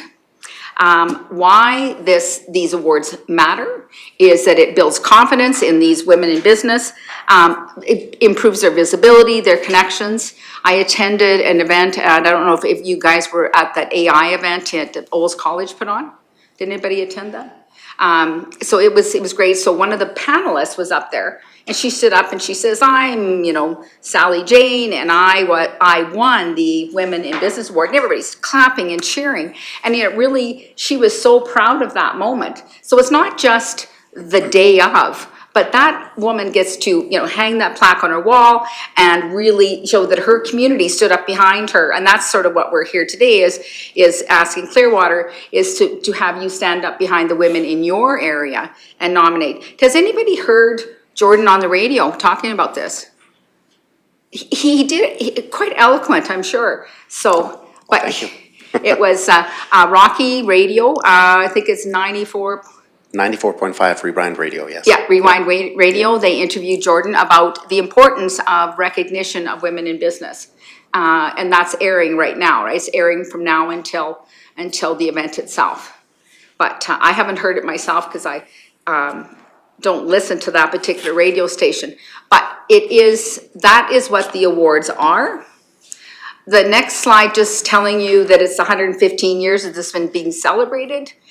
Really quite significant. It started with the the protests of the women in the late 1800s in New York, the people that were in fact, working for $4 a day, 12 hours a day in the factories. But that's how it all got started.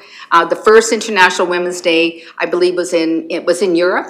Denmark was one of the countries, and it was actually a young woman from Poland or Germany that initiated the first event. But why is it important in Alberta? Okay, so the first little box says we're celebrating excellence. So when you shine a light on a woman in business, like I am a small business woman. I own that big red barn that you see east of Cremona. And I can tell, did you see that barn before I bought it? Anyways, I bought the 1904 falling down barn, and I'm sure all the farmers thought I was crazy. And now I took a 1904 barn and I stood it up and built a new large event center. But the community was very supportive of me during that time, and it really made a difference. If I would have felt like unsupported in my community, I believe it would have been a lot harder, because there was challenges. Standing a 1904 barn up was not an easy task. And all the neighbors kept saying to me, it'd be cheaper to tear that barn down. Be cheap. And then your husband must have deep pockets, and that just used to smoke come out of my ears. But that was, women need to be recognized for their own efforts, and we need to celebrate that. So they build businesses, they lead teams, they're innovators in your community, and they serve the community. So the people that you have here in your not-for-profits, that type of stuff, they're serving the community, and this is a way of recognizing them. The second pillar says turning recognition into momentum. When you know this, when you tell somebody they're doing a good job, when they're having a really shitty day, they're going to remember that. And when they see that plaque on the wall, they go, even though it's we've had some economic difficulties. They've gone through, like I opened a large event center right before COVID. My husband thought I was going to lose my poop. But anyways, there's days when these women are going, what am I doing here? And sometimes it seems momentous what they have to accomplish. But when you tell them that they're doing a good job, and when you recognize that good job, it means a lot, especially when times get tough. It inspires the next generation. When these, when you go to these events, and we had a sold out event all the first 2 years, we have, like, there's 25 tables, and we're north of 13 or 14 tables already sold. So we only have a few left, but it is, the young people that'll be there, they're seeing their mothers, their aunts, even their grandmothers being celebrated, and encourages them to go into business. So inspiring the next generation is part of what we're asking you to do. So, and then aligning with the global action, we celebrate on International Women's Day in support of that initiative that's been going on for a really long time. This is just the same, just the words are bigger so I could read them. But this is how we do it. We celebrate just like we're asking you to do. We're recognizing these women, and we want you to do so as well. Okay, when Clearwater County supports women in business, it sends a clear message that Clearwater is a place that when they start their business, that they will be recognized and supported. You guys will have land redesignations, lots of things that will come to you when these women are trying to in fact start businesses in your community, and this sends a message that you're going to be here for them. Because when a woman goes to a bank, it's tough enough, but when they come to the county and they say, I'd like to redesignate my rural residential to be able to have my small business on it, you guys are pretty intimidating. I remember when I had to stand up in front of Mountain View County, and I'm going, and they're probably thinking, this dumb accountant from oil and gas, what the hell does she think she's knowing? But when they come here to you, they want to know that you're open to that type of improvement and that type of business in your community. So we're asking you as a small, show of support to in fact support this event. Okay, how you can do that. there's options. Well, Jordan will be there. He's been on the radio. He is, last year, Michelle Swanson was there, and she she stood up for you guys. She did a really great job. I'm sure Jordan will do just as good a job. Be there for them. We ask that you consider sponsoring a category. And we have some already sponsors that are waiting in the wings for a decision because I was asked to set aside the Women in Agriculture Award and see if we could get that as the one that Clearwater would sponsor. Sponsorship is $1,000. When you do that sponsorship, it comes with a bunch of perks. First of all, you'll present the award, you speak at the event, you get 4 tickets, which I'm just trying to convince this young lady how she can come to this event and come to the other event in Rocky. We'd love to have all of you there. You get a new thing that we have is the local radio station from Mountain View County, Vista Radio. They will now give you a free $2,175 advertising campaign if you were a sponsor. They're new, they just bought out the existing radio company. So Clearwater would get this $2,100 advertising campaign. So that is what you get for your $1,000. But you get, more importantly, you get the recognition by your community that you're supporting women in business. And we'd love you to take the Women in Ag award. You can, let's say that's not on the budget for this year. If you got 1, 2, 3, you got 7 councillors divided by 1,000 by 7, I think it's about $200 a piece, I'm sure, I'm joking. It's just, everybody chip in a couple $100, but, does it work that way? So it's sort of called a joint venture, right? It's called a joint venture. You can take the next level down, which is the inspiring event sponsor. That's a $500 sponsorship. You do get the opportunity to have a booth. Now you would have your Clearwater County, all your literature and that type of stuff. Whatever initiatives that you are putting on in the county, you can absolutely put pull-up signs, signage, that type of stuff at your booth. Or there's supporting women sponsor, which is a $250, and that gets your logo on the program and social media recognition. But we are hoping that Woman in Ag is enticing to you, and that in fact that's what you will choose. How else you can help us out? Promote nominations. I'm hoping that when you got the package, you thought to yourself, I know a young girl in our community, my ward, that should be nominated for that inspiring woman, or a woman in agriculture or energy. I'm hoping that you know someone in your community, in your constituency, that in fact is that you should be nominated. We would love to have you nominate them or work with a local organization to get them nominated.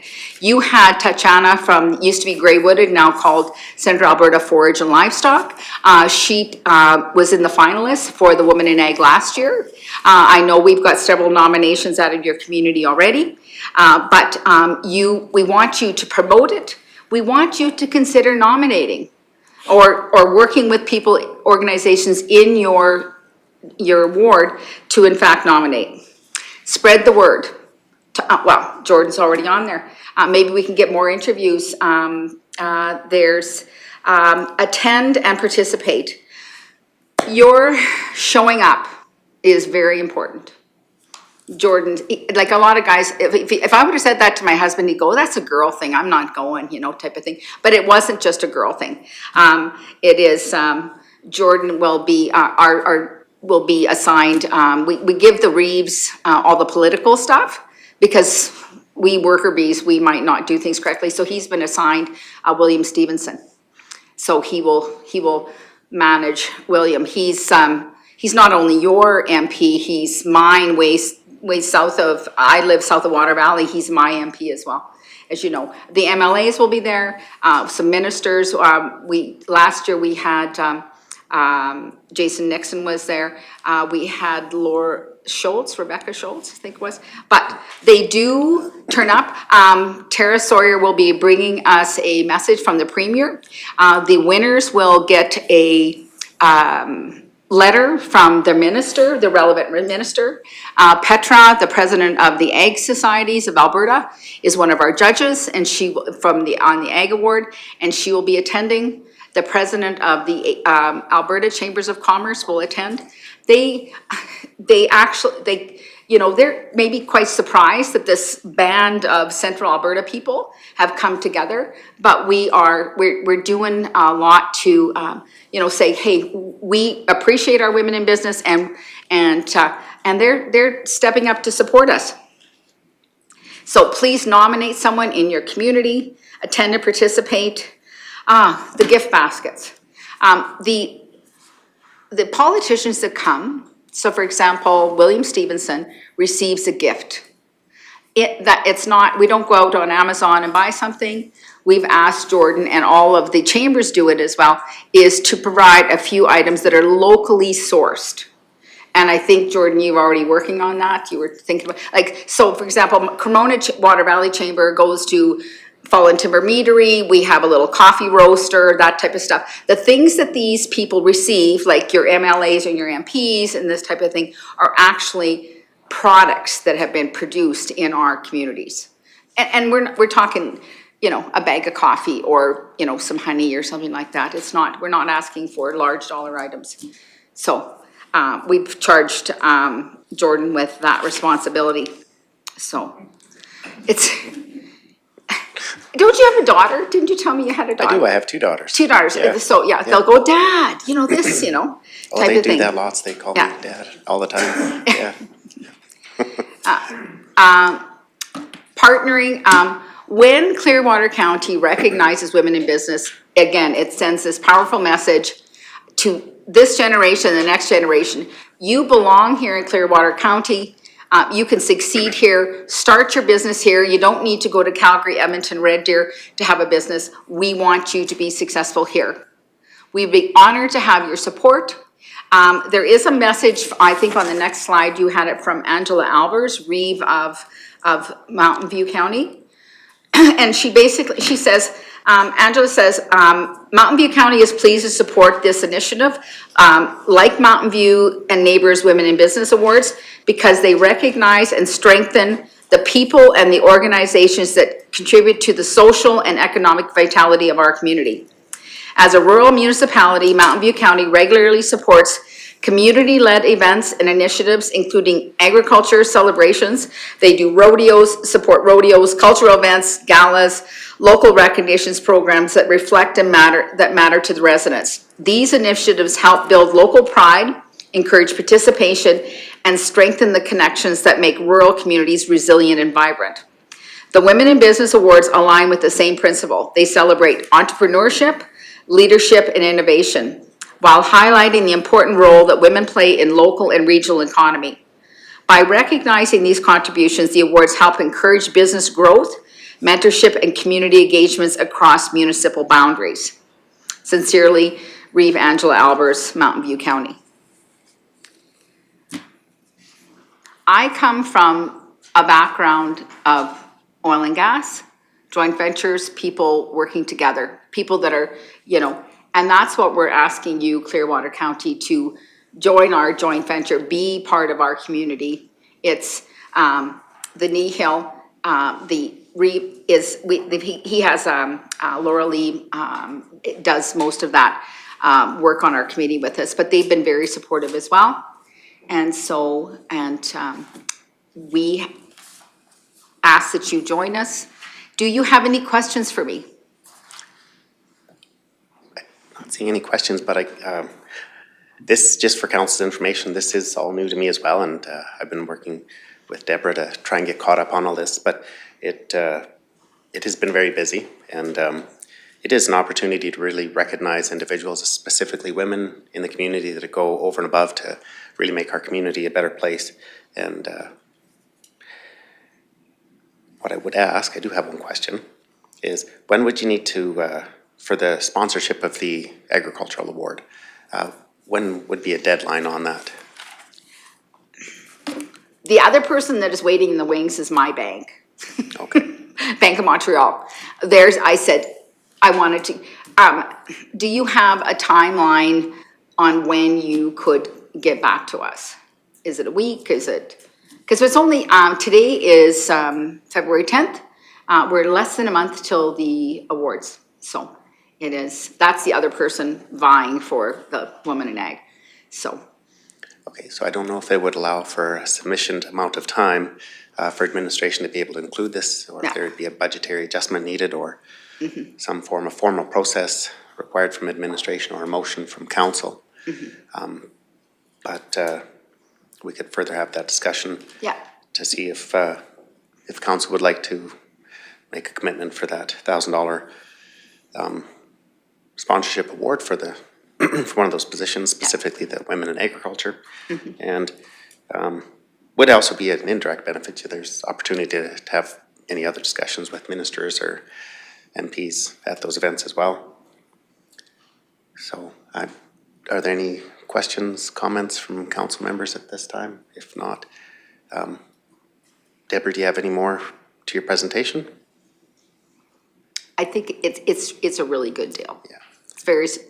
You'll like, you'll be very proud of the people. That's all I can say is, when you stand up and you see your people there, you'll be proud that you supported them. But It is, I would agree with you. It is very proud to see, Yeah. whether it's at Family Farm Awards or, the Denman Diamonds Business Awards, to see local businesses, women, families that have really provided success to the area. Yeah. So at this time, thank you very much for taking the time to be able to come in and present that to council. Yeah. Be looking. And so I'm sure Jana will get back to me, just sort of like timelines and stuff like that. Thank you for hearing me out, and yeah. Thank you very much. Well, hopefully we'll see you on March 6th. So at this time, I'd be Councillor Humphrey. Okay, we'd be looking for a motion to accept the presentation as information. Councillor Humphrey, you'd like to make that motion? I would. Okay, Councillor Humphrey makes a motion to accept the presentation from the Mountain View and Neighbours organization as information. I'll call the question. All those in favor? And that motion is passed.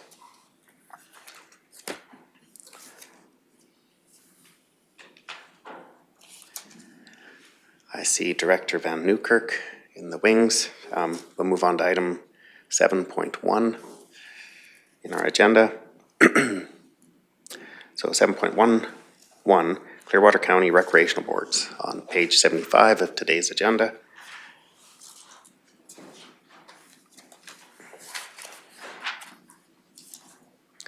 And I will invite Director Newkirk to present this agenda item, please. Good morning, Reeve and Council.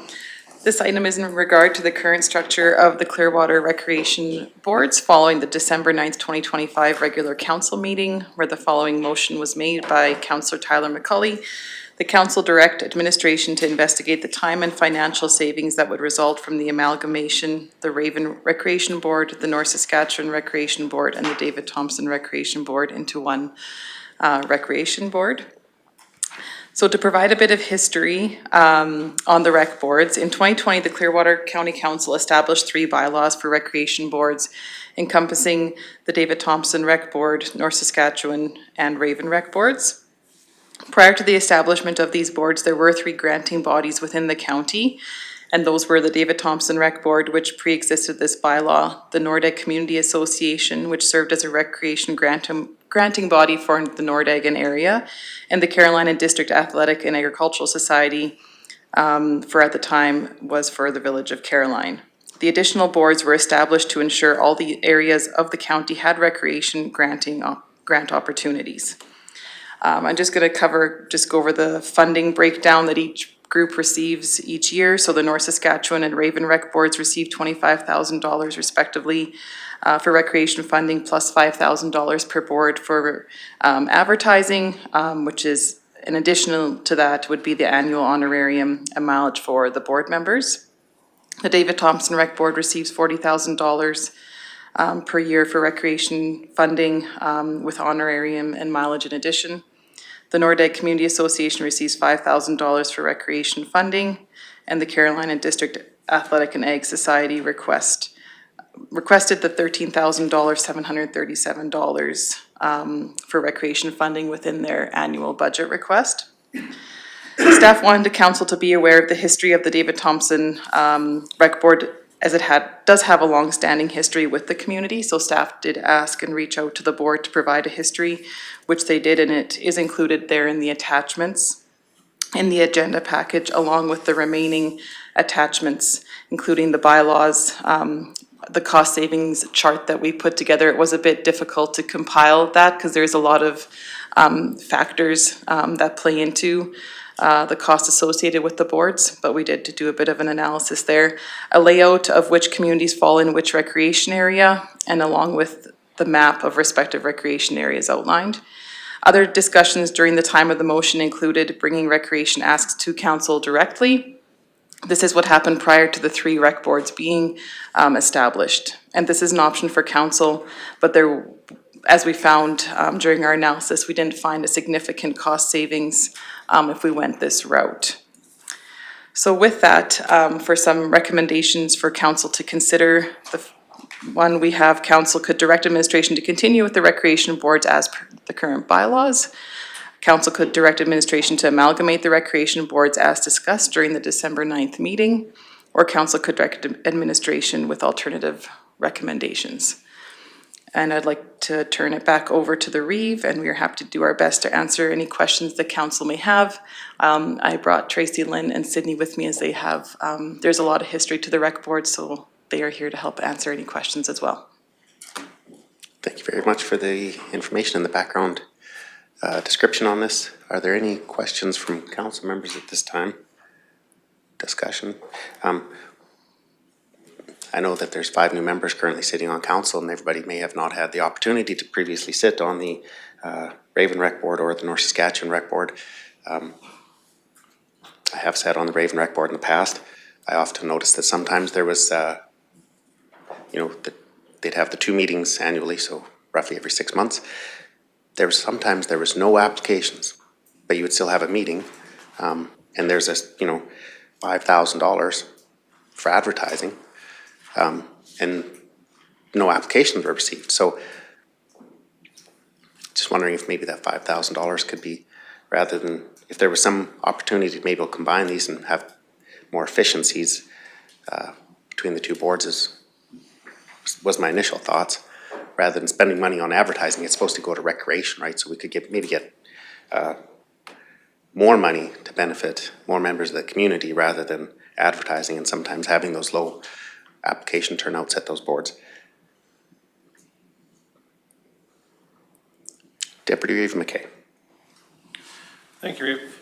I guess just to further that somewhat, I don't see anywhere in here indicating whether the funds are used or what's been happening with those funds over the last few years. Could we get some information on that? I'm familiar with the DT Rec Board, but not with the other 2. Ms. Graham, please. All right, good morning, council. I would be happy to answer that question. So it's dependent on the year. Last year, for example, the Raven Board used a majority of their funding, and there were about $11,000 remaining for the North Saskatchewan Board. The Nordeg and Caroline requests on as applications come in, so there aren't any funds left over there. And then Nordeg kind of does their own thing. It does look like they carry the funding forward, but some years they spend lots and some years they don't spend any, so that varies as well. There was a motion made a few years ago with the last council that the funds that were not spent were supposed to be going into a restricted surplus for trails and recreation projects. But I think that was kind of sent to other priorities by the last council, so that hasn't been happening that I'm aware of. But it's just sort of dependent on the year. We did have some groups who, at the end of the year, if there were funds remaining, they would send in just an application for the remainder of the funds who had the big projects happening. So it's a year to year. The North Saskatchewan can allocate all of their money during the meeting next week because they have enough applications to, and the Raven, I think, has allocated just over $11,000 at their last meeting, so it's looking hopeful that this year the money will all be allocated. Thank you. And you say that they've allocated these funds. Could you give us some examples as to what they've been allocated to? Absolutely. So the one that was allocated already this year went toward the Clearwater College to I guess they haven't responded to the letter yet, but assuming that they agree to the terms, it's to buy gym equipment and to upgrade their facilities. So they open their facility to the community and allow people within the community to come in, especially during the strike. They had a lot of local residents and kids who were using the gyms because they couldn't go to the school. It's gone toward uniforms, it's gone toward baseball diamonds and those types of things, just enhancing them, making them a little bit better. It's gone toward playgrounds, it's gone toward hall amenities, all sorts of different types of things. Thank you. I'll add a little bit more information actually on today's agenda. This is maybe coincidentally, but works out quite well for this agenda item actually. We just had a delegation with a $1,000 request for funding to support the Women in Business Awards. So my thoughts were on those delegations at this point in time, we'd have to look to administration to be able to find a path forward to either choose to fund that $1,000 or not, where if that funding request came forward and these funds were in an account set out for these sort of like this, the delegation that we just had, council right there and then could have made a choice or had a vote or discussion, knowing that there was a budgeted amount of maybe the $60,000, and we could have maybe drawn from that pool to fund that delegation if we chose. It goes on, there's raises more community awareness, and we'd be able to save that $10,000 and maybe get that, rather than advertising, really get that money to the community for the benefit. Ms. Graham. And I don't know that the recreation boards would be the right choice for that, but we do have the event funding too. That would maybe be a more appropriate choice. It does usually go toward events. It does have to go toward events in the community, I guess, but maybe changing the terms of that to include situations like that community asks. Absolutely. Thank you for the feedback. It was just an example to show that delegations often come in with small requests for funding, and then council could choose to draw from that pool. Councillor Humphrey. So, in order to run these boards, because I see a couple of them are run by, managed by staff. And we got 3 of them that aren't. I understand the David Thompson Rec Board is a larger board by the looks of it. The other 2, would there be a savings to the county if they were managed by the staff as well? Ms. Grant, please. I don't believe that there would be. The boards that are managed by the staff obviously require more staff time, so in theory they are a little more expensive to have. The reason that they are managed by staff though was because council of the day and staff of the day recommended to have them that way so that there wouldn't have to be new boards established who had to open bank accounts and have treasurers and secretaries, especially now in this time when volunteering isn't really super popular and is kind of a volunteer crisis, I would say, happening. So it was to sort of help with that. I would say the boards, all 3 of them who are acting as granting bodies, are doing an excellent job on their own and they don't need our help. We just sort of send them the money. The David Thompson does have to send us some information, and the Caroline Ag Society obviously includes theirs in their budget, but NORDAG, we just send them the money and they function quite well and the community seems happy with them how they are. Did that answer your question? I'm not sure. I don't believe there would be a savings if staff were to So run it's, them. these boards are strictly volunteer? Yes, those 3 boards are volunteer. I guess the David Thompson Rec Board, their executive receives an annual honorarium. They can charge for mileage, but to my knowledge, they don't. So they are essentially volunteered. The other ones, the other 2 boards also, this is just part of what they do. So the Nordic Community Association and the Carolina District Athletic and Agricultural Society both have way more things that they do. This is just a small part of what they do. So, yeah. Okay. Ms. Graham, is there maybe you'll have some additional input, but the number 4, number 5, so the North Saskatchewan Rec Board and the number 5, the Raven Rec Board, there were some more granting boards. The difference between these boards are all sort of put together, but I haven't sat on the David Thompson Rec Board personally, but what I didn't recognize on the North Saskatchewan Rec Board and number 5, the Raven Rec Board, they were more of a granting body. Can give some background on the difference between the David Thompson Rec Board and those other two? Yeah, so essentially, I don't actually have a lot of experience with the David Thompson Rec Board, so I may have to lean on the counselor who represents that board. But for the two, the North Saskatchewan and the Raven, that is the reason they were put into existence was to be a recreation granting body. So you have those three members at large who are kind of the voice of the community who come in, and then you have council who's also the voice of the community and also has that governance experience that comes in, and they just essentially come in and decide on the applicants if they want to grant them or not. What I am aware of, and according to the bylaw for the David Thompson Rec Board, they are more of an advisory committee as well, or advisory board as well. So if we're doing recreation in the area, we go to them and ask them about the recreation and get advice from them. So they are more of an advisory board as well. If that's fair from your perspective? Yes, just seeing no other questions, I do have just a little bit more information may be required. So number 4, number 5, so the North Saskatchewan Rec Board and the Raven Rec Board, does that encompass all of Clearwater County for granting, or is the David Thompson Rec Board would receive that same amount of granting for the $25,000 and then the $5,000 for advertising as the third entity to cover the entire municipality? No, so it's divided between the 5 groups. So there is a map included in the agenda item that has where the lines are, but Caroline used to be for the village of Caroline, and it now is still for the hamlet of Caroline. If council chooses to proceed how things are, that will likely be coming for discussion in the future. The David Thompson is sort of the northeast part of the county. It does have the most amount of communities, so they receive a little more funding. They receive $40,000 annually. They have, I think, 10 halls in their area, and they have a couple of schools, and a very populated area. And then North Saskatchewan is kind of, I'm gonna say, around town and a little bit to the west, and then Raven is to the south, and then Nordegg, obviously, the west country. Does that help? It sort of does. It just, I'm getting these boards, they're all compiled together. However, there's different mandates within the boards themselves from one board to another, but yet they're sort of being presented as all sort of equal and the same. But like I've identified before, to me, what I observed was the North Saskatchewan Rec Board and the Raven Rec Board are more of just a granting body. So there's a difference amongst the 5, and they have different mandates. But Ms. Haight, please. Yes, just to clarify, there's definitely a difference between 2 of the boards.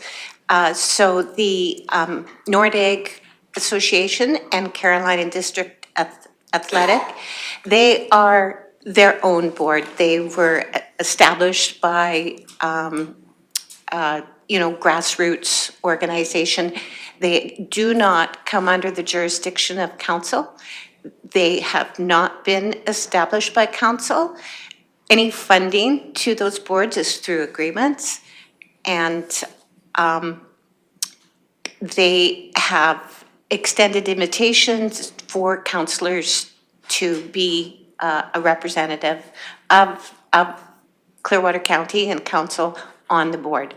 The other 3 boards, those are the boards that are governed and established by council. There are bylaws to establish those boards, and those are the only boards that council has, I guess, control, governance over. The other 2, those are completely separate. Even though, like, they do activities and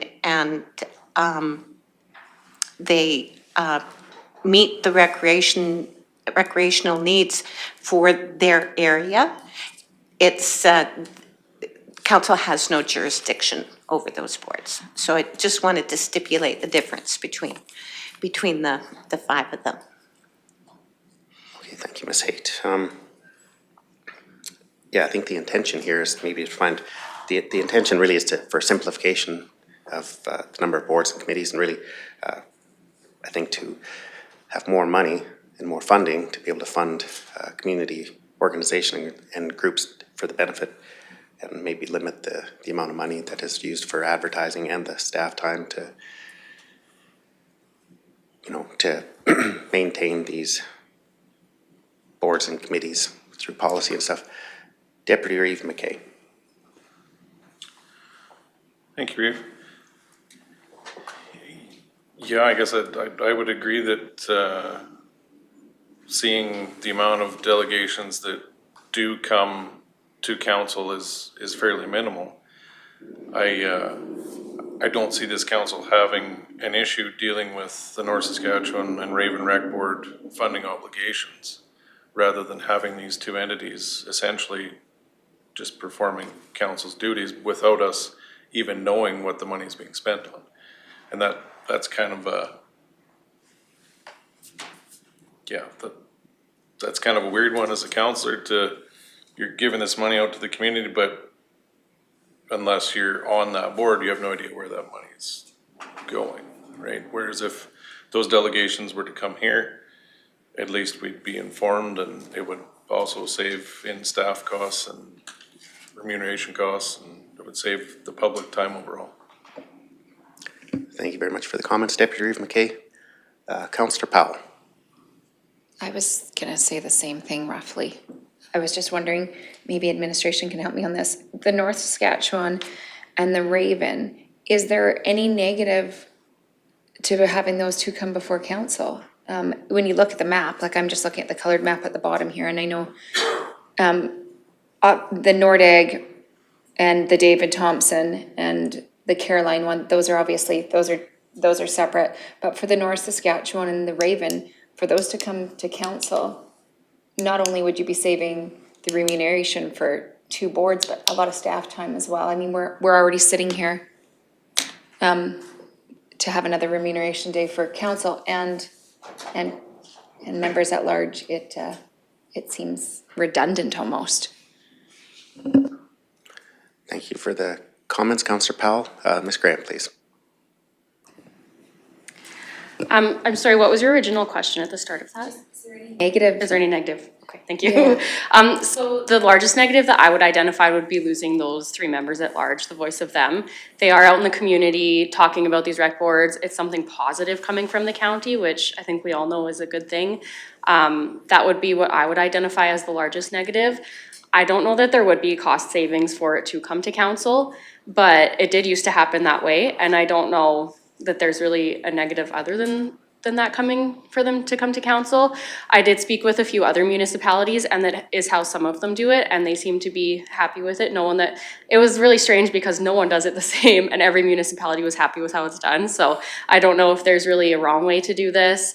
I do think that having those members is a very positive thing, but if council would like to be the deciding body, I think you also speak for the community, so you were elected to speak for the community.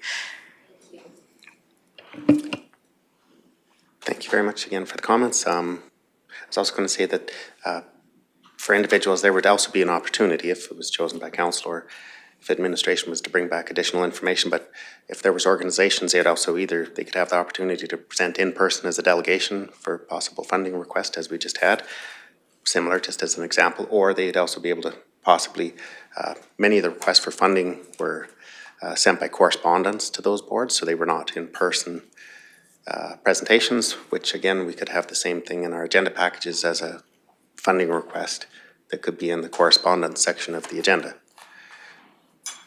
Just as an example. Deputy Reeve McKay. Yeah, essentially what I was gonna say, just with the addition that these community members that are involved, I'm sure would still find a way to be involved, and quite possibly could be the ones that perform the delegations to council, right? Like, it's not like we're telling them they can't be involved, that the board could still exist on their own accord. It just wouldn't be governed and controlled by Clearwater County. And if they requested funding, they need to come to us for funding. It just seems like a simpler way to do it. Any further discussion? Or we would be looking for a motion. Question for administration, have you sort of captured the discussion that's sort of taken place here? So there could be an option that council direct administration with alternative recommendations or to bring back additional information based on today's discussion. Ms. Graham? So I guess I'll say what I've heard. Essentially what I've heard is that rather than having the North Saskatchewan and Raven recreation boards, you would prefer that the recreation asks for those areas come to council. potentially those boards could exist as an advisory body rather than a governing body. You would like, the other three haven't really been talked about, so I'm hearing that you want them to remain how they are, not to be touched.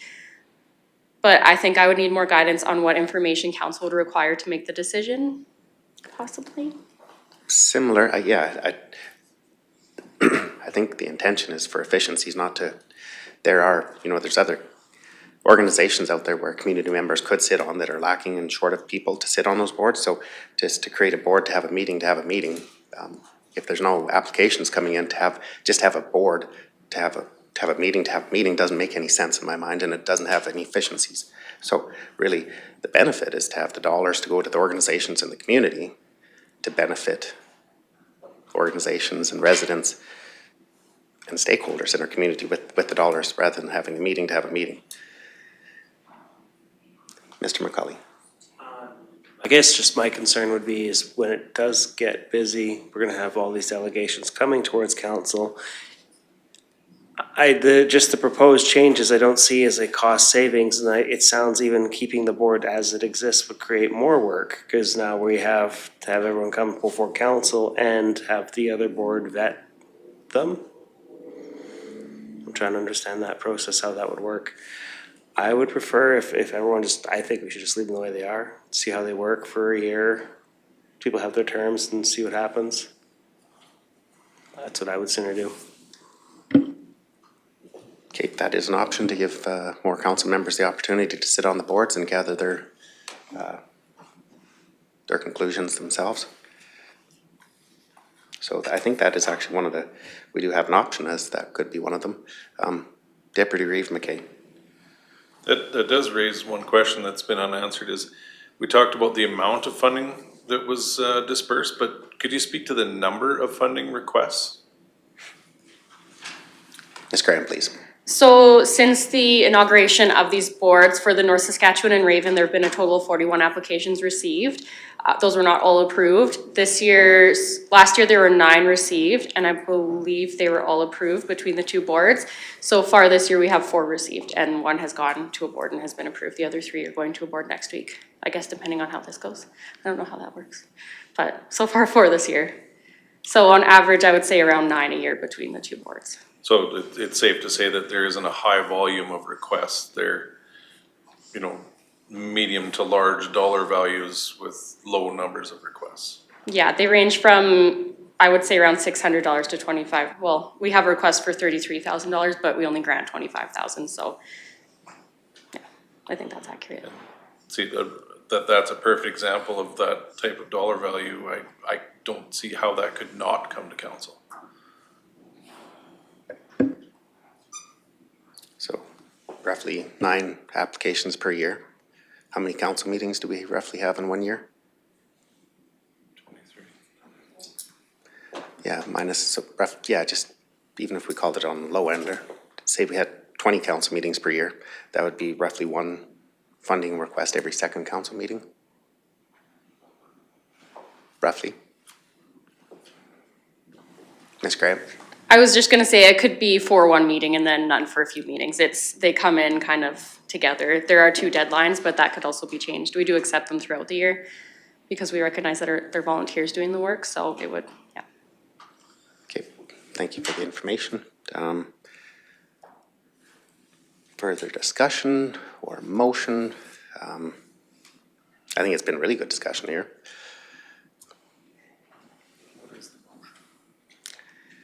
I see Councillor Cermak. Councillor Cermak, please. Ms. Graham, do you have any background on why they were changed from the previous way that council used to do it? And my idea is that the local people have a better idea what needs to go on in their local area.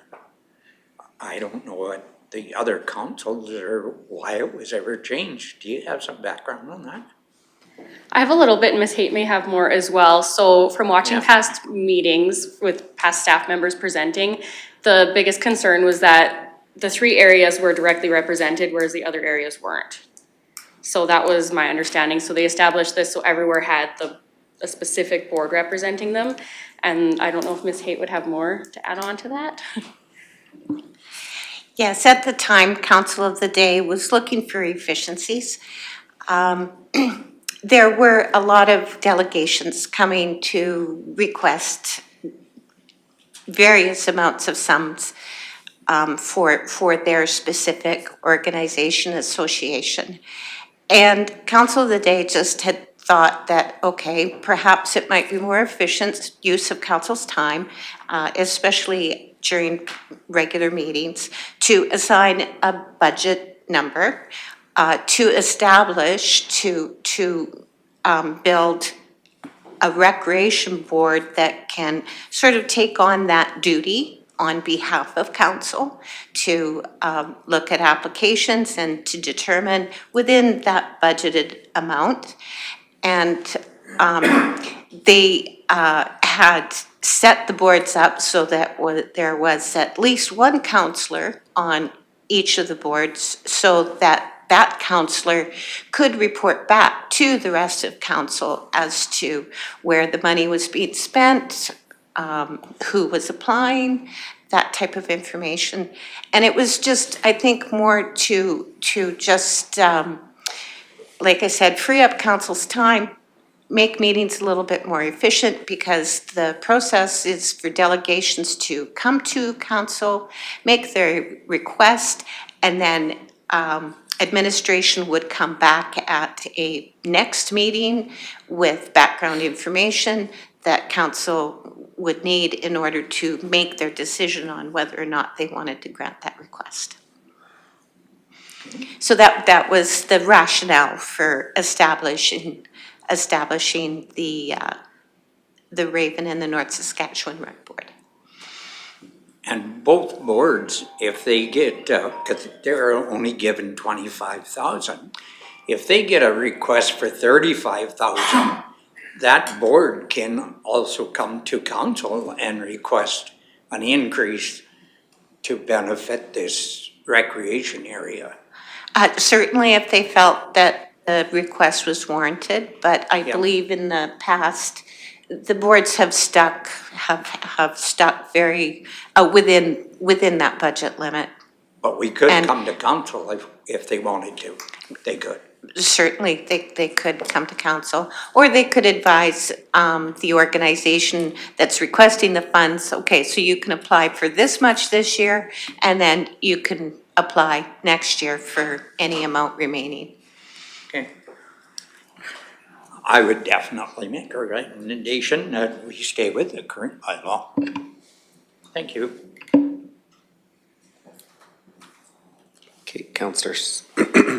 Councillor Cermak, were you making a motion then, or?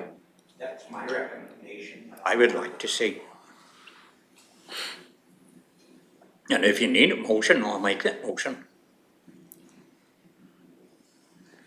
Okay, just to have a little bit more clarity. Councillor Cermak, are you making a motion then that as? For number one, council direct administration to continue with recreation boards as per the current bylaws. Okay.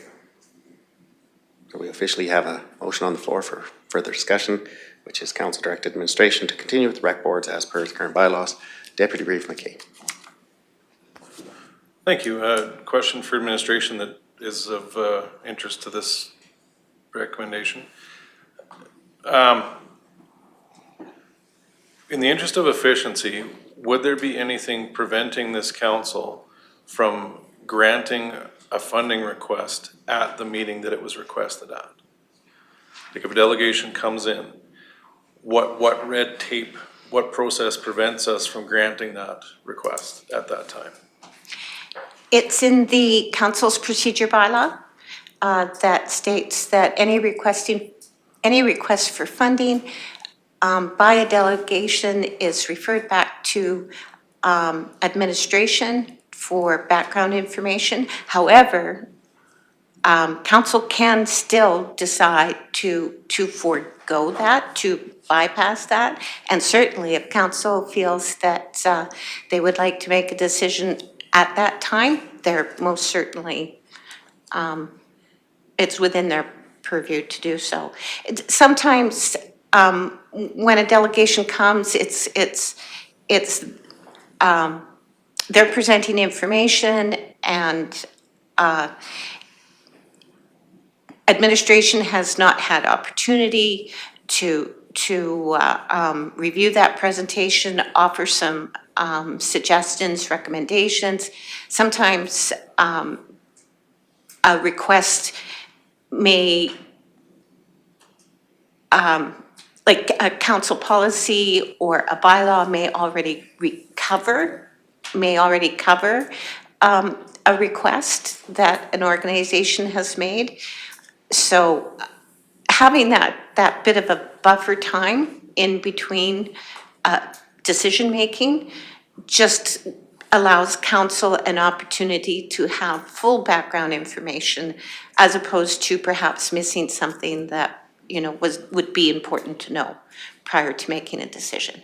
But definitely, council can still just, you know, bypass that and make an immediate decision if they feel that it's necessary to do so. Thank you. And I guess part of your answer sort of furthers the point to bring these requests to council, because when a request is brought to a board, such as the Raven Rec Board or the North Saskatchewan Rec Board, those funding requests are not reviewed by administration. So in the event that there is the possibility that we could run into a situation where you said where it was already covered, that's not being caught by administration or by council. But if that request came here, then at least we would have the option to either approve it if we had a pre-approved budget for those types of requests, or we would have the option to put it to administration. Whereas right now, that is not an option. Well, administration does, in the bylaws for the 2 rec boards, administration does have a role to play. Also, when a board applies, that application has to meet certain criteria. Like there's certain parameters as far as the applications go, and then perhaps maybe Ms. Graham can speak to that. But again, in the bylaws for the Raven and the North Saskatchewan, administration does play a role, and they would also, it's similar to council here. They would provide the board with some background information, would provide the board with recommendations, suggestions, et cetera, for the board to consider, along with that organization's application. Holy cow. Okay. So that's sort of the purpose behind council. Contradicting itself. Well, that's the purpose behind having council establish boards and committees. Those boards and committees become council's, so to speak, boots on the ground. They aid council in getting work done quickly and efficiently.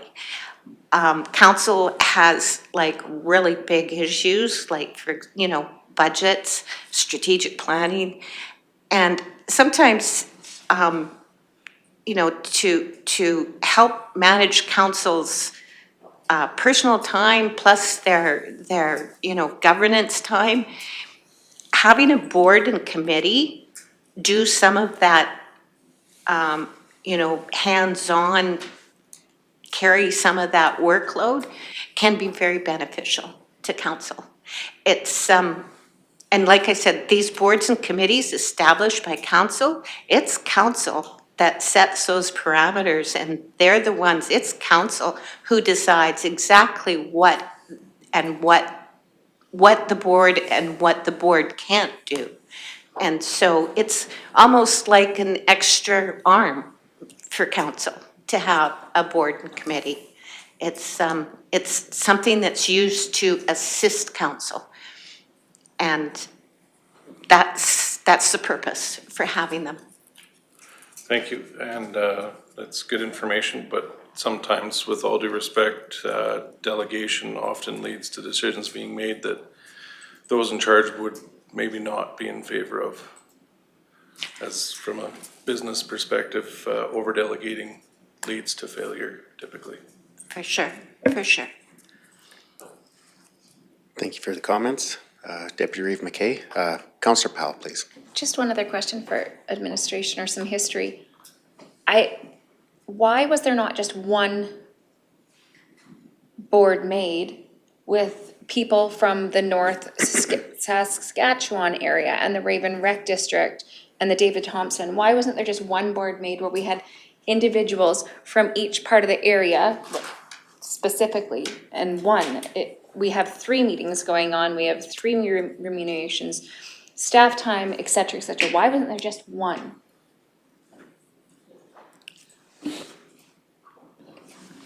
Thank you, Jana.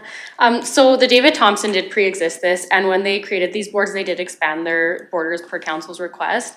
I think the county and council of the day has immense respect for that board and didn't want them to have to take everything on if they didn't want to, I guess is how I would put it. Okay. As far as North Saskatchewan and Raven, I'm not actually certain why they did 100% why they did that. The one note that I did capture watching the meetings was because of the differences in the areas. So they kind of serve different types of recreation, I guess. They essentially serve the same types of recreation, but different perspectives on recreation, if that makes sense, maybe? It does make sense, but with representation, each area that had maybe knowledge on that, it would have been, you could have made one as long as you had representation from each area. It's just my opinion.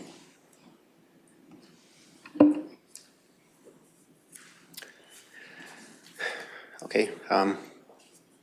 When were these boards created? For specifically the Raven Rec Board in the North Saskatchewan, what years were they?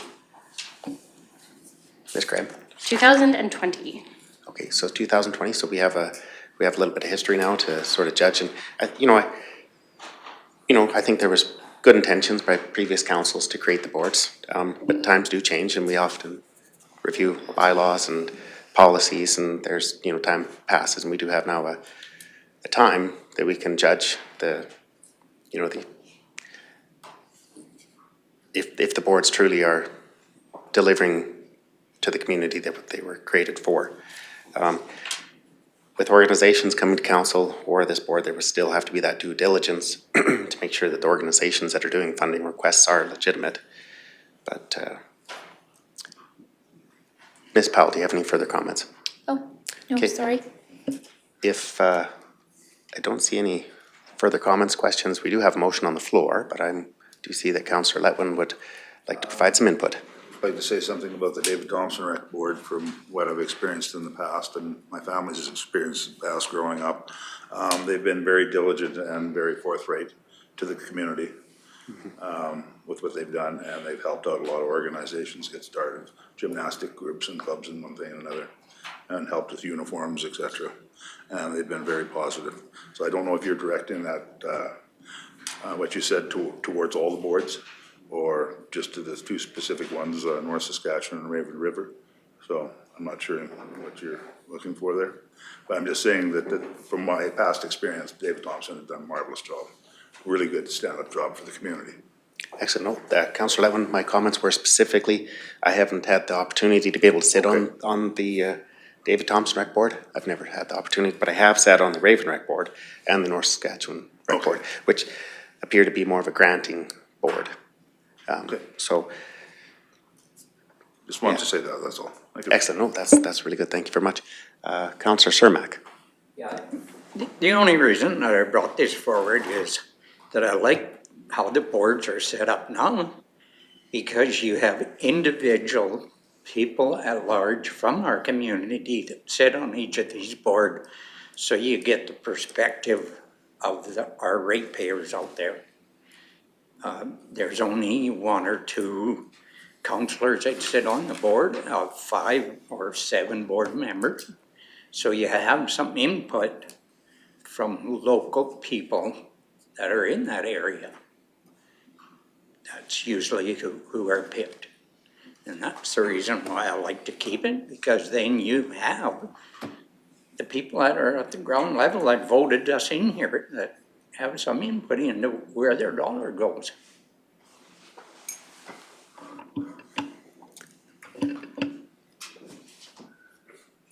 Thank you, Councillor Cermak.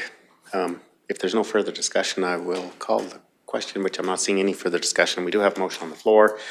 That is to, by Councillor Cermak, that council direct administration to continue with the recreational boards as per the current bylaws.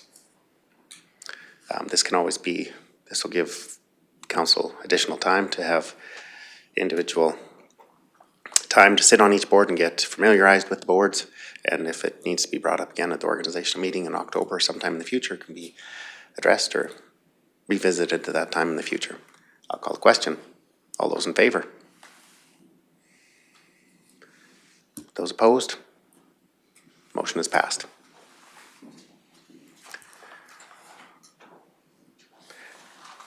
At this time, we will take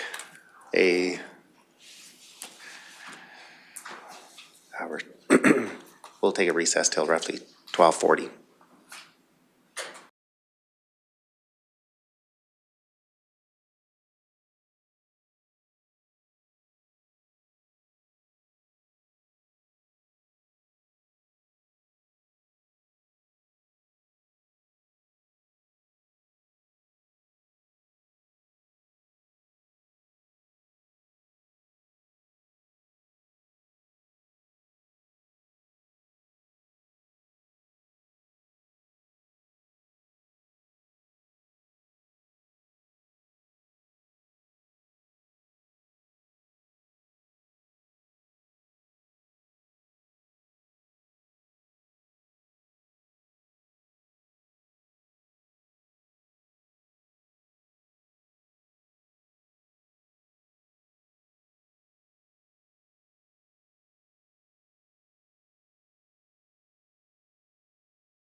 Good afternoon. Welcome back from our recess. Continue on with today's agenda. Moving on to item 7.2, corporate services, 7.2.1, Caroline signage replacement on page 96. And I'll invite administration to present this item. Good afternoon, Council. This item is an update for Council on the signage direction approved by the Strategic Planning Committee on January 26, 2026 to seek Council approval. There were 3 motions that were carried on the January 26th meeting. They were number 1, to proceed with replacing the Caroline Administration Building sign. Number 2, to replace Caroline Street intersection signs with the county's standard green signage consistent with other hamlets. And number 3, to replace the Caroline Highway entrance signage. For clarity and consistency, the wording "the hamlet" has been removed from the previously presented sample design. Following the February 3rd, 2026 Caroline Area Structure Plan kickoff information session held in person at the Caroline Hub, no public comments were received regarding the proposed signage replacement or design changes. A signage display board was presented at the session and was visible to all attendees as per the attachment. To ensure continued visibility and transparency for residents, the sample display board is now posted at the Caroline Administration Office and also here in the main Clearwater County Administration Building in the main lobby. Due to the relatively low cost of the signage replacements, there will be no budget adjustments required. Administration will continue to seek cost efficiencies where possible during this implementation process. That concludes this item. Are there any questions? Deputy Reeve McKay, please. Thank you. Was there a budget for the east and west entrance signs? I thought there was a number attached to that. The estimated cost for the east and west entrance sign, I believe, was around $2,400. That does ring a bell. Do you have further comments, Deputy Reeve? I guess if we could just add that to this so that council is aware of that dollar amount. Okay, Councillor Cermak. Yes, I need some clarification on the motion that Lorna Humphrey brought forward. On January 6th, in that motion, I went back in the minutes of that meeting, listened to it. The word hamlet was in that motion.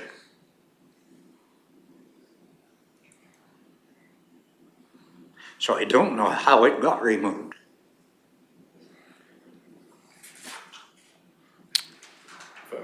Deputy Reeve McKay, please.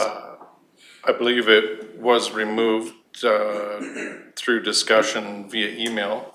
I believe everyone got the emails. And that because Hamlet wasn't part of the signage for any of the other hamlets, that it wouldn't be part of the signage for Caroline. Ms. Tutick. Not the motion read. If I may just add a point of clarification. At that previous meeting on January 26th, those were sample designs. That was not an approved design, it was just a sample of what it could look like. The motion itself did not reference the word hamlet. I went back into the meeting and both Councillor Humphrey and Reeve Northcott both said hamlet in that meeting.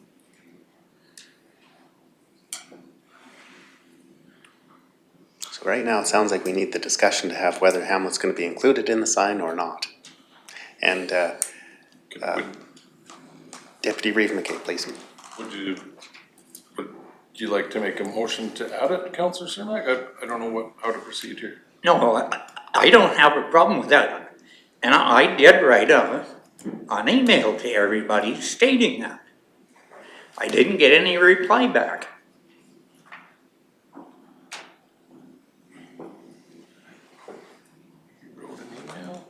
I don't have a problem with it being eliminated or left in. And I didn't see it. I seen one of the signs at the ASP in Caroline, but I don't know if anybody even put anything down there on that board saying they wanted the hamlet in there or if they wanted it out. There were comments received during the ASP event. Councillor Cermak, do you have any further comments or questions at this time? I'm not sure who was first, but I think Councillor Powell. Councillor Powell, please go ahead. So there's 3 other hamlets that already have signs, correct, in Clearwater County? How many hamlets are in total with signs? Condor, Lesaville, Alhambra, Nordegg. Oh, Nordegg, Lesaville, Condor. So Nordegg, Lesaville, Condor, and now Caroline? So what do those signs have on them to keep it unison? Do they all have hamlet or is everybody different? Okay, thank you. Okay, so there's on the other hamlets in Clearwater County, the word hamlet is not on those signs. Is there any legal requirements to be able to? Mr. Emmons, are there any legalities or legal requirements to have the word hamlet or not have the word hamlet, or is that just left at the discretion of the municipality? The latter, Reeve Northcott, it is about just description. It is at the discretion of council if you want to include that label or not. Okay, thank you very much, Mr. Emmons. Councillor Humphrey.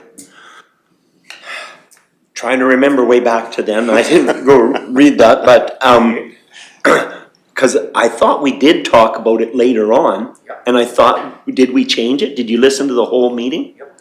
Okay, so can I make a motion now and scratch that from it so that it follows what you've got here, cause I like it? Councillor Humphrey, please go ahead. I'd like to, make a motion that council approves the new signage replacements in the hamlet of Caroline as recommended by Street Planning Committee of the whole, without the word hamlet on the east and west signs. That's how they are. Does that cover it? So as presented in this agenda item, actually. Yes. That would cover too, right? As presented in the agenda item? Yeah. Okay, so we have a motion on the floor from Councillor Humphrey that council approves the new signage replacements in the hamlet of Caroline as recommended by the Strategic Planning Committee of the whole in this agenda item. I see Ms. Haight is joining us here. I'm gonna, Councillor Letwin, you have a question or comment? I'll second that motion. Okay, so we do have a motion on the floor. Ms. Haight? No, I thought I heard a question, Oh, sorry. but if there's no question, then that's fine. Okay, well, do we have any more questions from council at this time? We have a motion on the floor for the signs. Call the question. All those in favor? That's passed unanimously.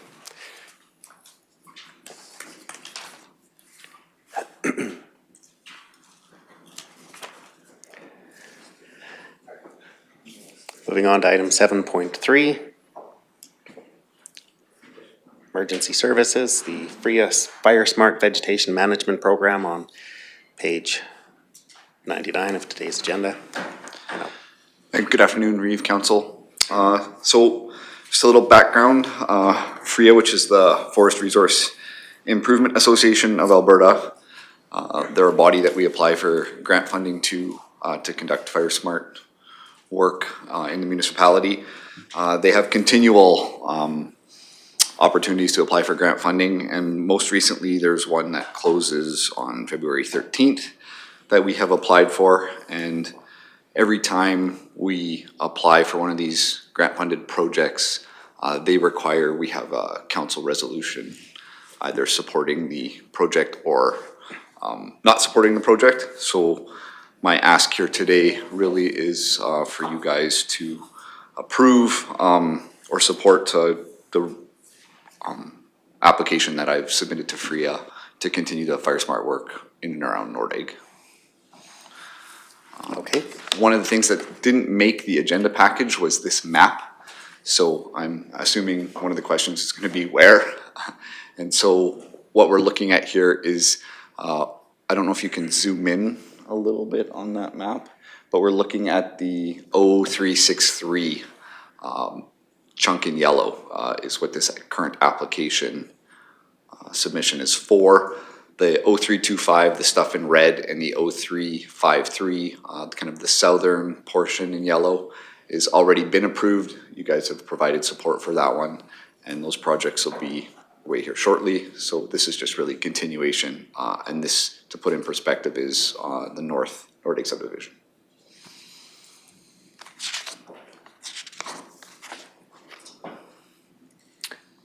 Deputy Reeve McKay. Thank you. Chief, just for clarification, with grants being a bit of a hot topic around here lately, is there anything involved with this grant? Are there any conditions as to when the work needs to be approved or the way the work is completed? Or I guess in your opinion, do you feel there's any reason to not approve this grant? No, I'm in full support. It's a continuation of a long-standing project for the Nordic area in terms of fire smarting the community, protecting it from the threat of wildfire. It's in conjunction with Alberta Forestry and the work that they're doing on the broader landscape scale. So it's all part of the same plan. And we apply for the grant.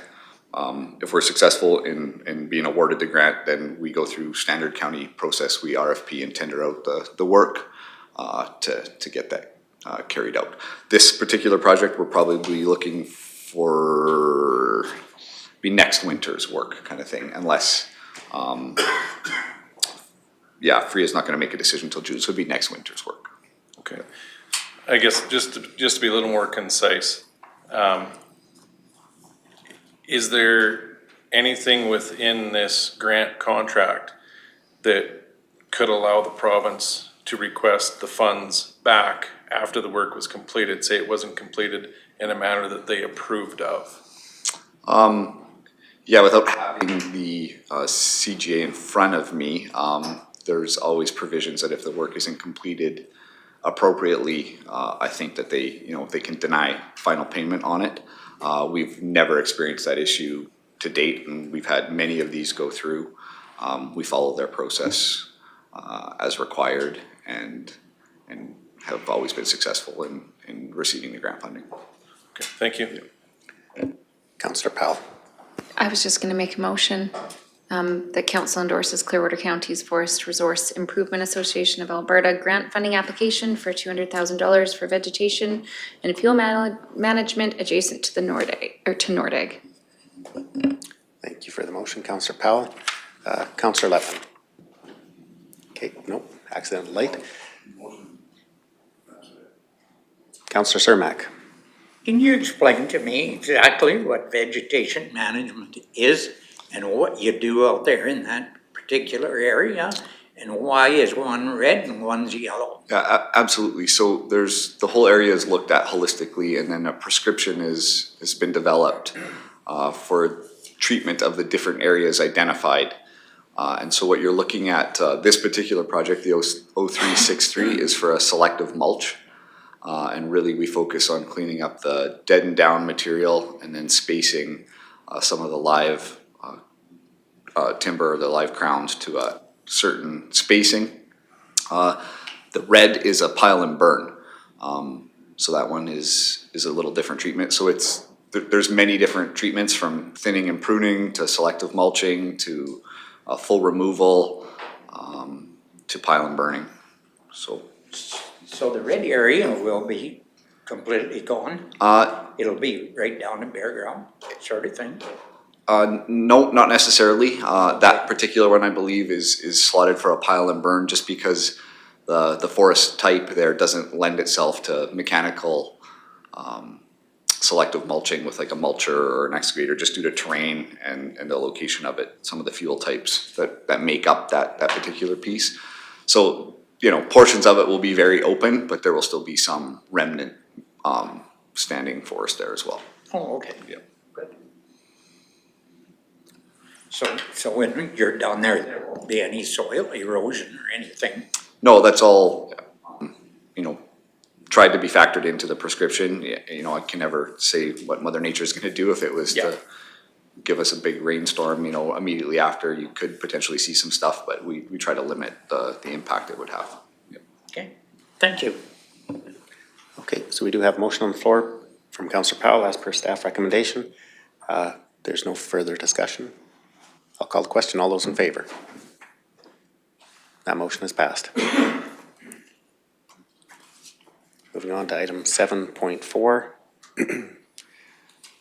Office of the CAO, and I'll pass the floor over to Mr. Emmons for the Chief Administrative Officer report. Thank you, Reeve Northcott. Good afternoon, Council. The February 10th, 2026 CAO report, the Carolina Area Structure Plan Public Engagement. Planning and Development Team hosted information sessions for Caroline Area Structure Plan, otherwise known as an ASP, in person on February 3rd and virtually on the 5th. Thank you to all the councillors that attended the events. The purpose of the area structure plans is to ensure sustainable and orderly land use planning, future growth and development in the area, and support the community's vision following amalgamation last year. Approximately 75 community members were in attendance for the in-person sessions, and more than 15 had registered for the virtual. The 2026 Alberta Tourism Advocacy Summit. Over the past 6 years, Alberta's tourism industry has achieved significant policy momentum, attracted increased investment, secured provincial government's full recognitions for its extraordinary contributions to our province's economy, prosperity, social vitality, and environmental stewardship. Reeve Northcott attended the 2026 Tourism Advocacy Summit, February 8th and 9th, to learn about the practical strategies and insights empowering tourism industry to push to new heights and inspire greater excellence and innovation across Alberta's visitor economy. As per Council's policy, this function requires retroactive approval for attendance and remuneration. Thank you very much, Mr. Emmons. So at this time, we'd be looking for a motion to approve. I did attend the Tourism Summit. Thought it was very related and relative to today's agenda item. Just happened to be that the summit was, just happened over the last couple of days, and related to the initiative pushed by the Alberta government, or being, to increase tourism spending in the province of Alberta to $25 billion by the year of 2035. So I thought it was very relevant to be able to have those discussions with ministries and executive members from government agencies such as the All Seasons branch, which I did have that opportunity to have those discussions, and really related to the development nodes in the Saunders, Alexo, and Whitegoat. So I will give a little bit more detail in that on my councillor's report, but at this time we would need a motion to approve my attendance at that conference and remuneration. I'll make the motion. Councillor McCully makes the motion to approve my attendance and remuneration at the 2026 Alberta Tourism Advocacy Summit. That motion is on the floor. Is there any other questions or clarity on the motion? If not, I'll call the question. All those in favor? That motion is passed.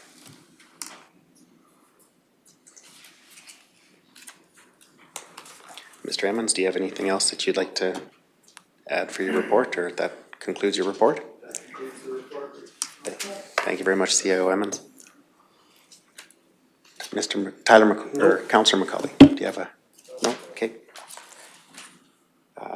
Moving into 8.2, the Rocky RCMP monthly statistics report. Are there any comments or discussion needed on this item? If not, we can have a motion to accept this information. Sure. And, okay. Deputy Reeve McKay, you make the motion to accept the RCMP. Did you have more to add?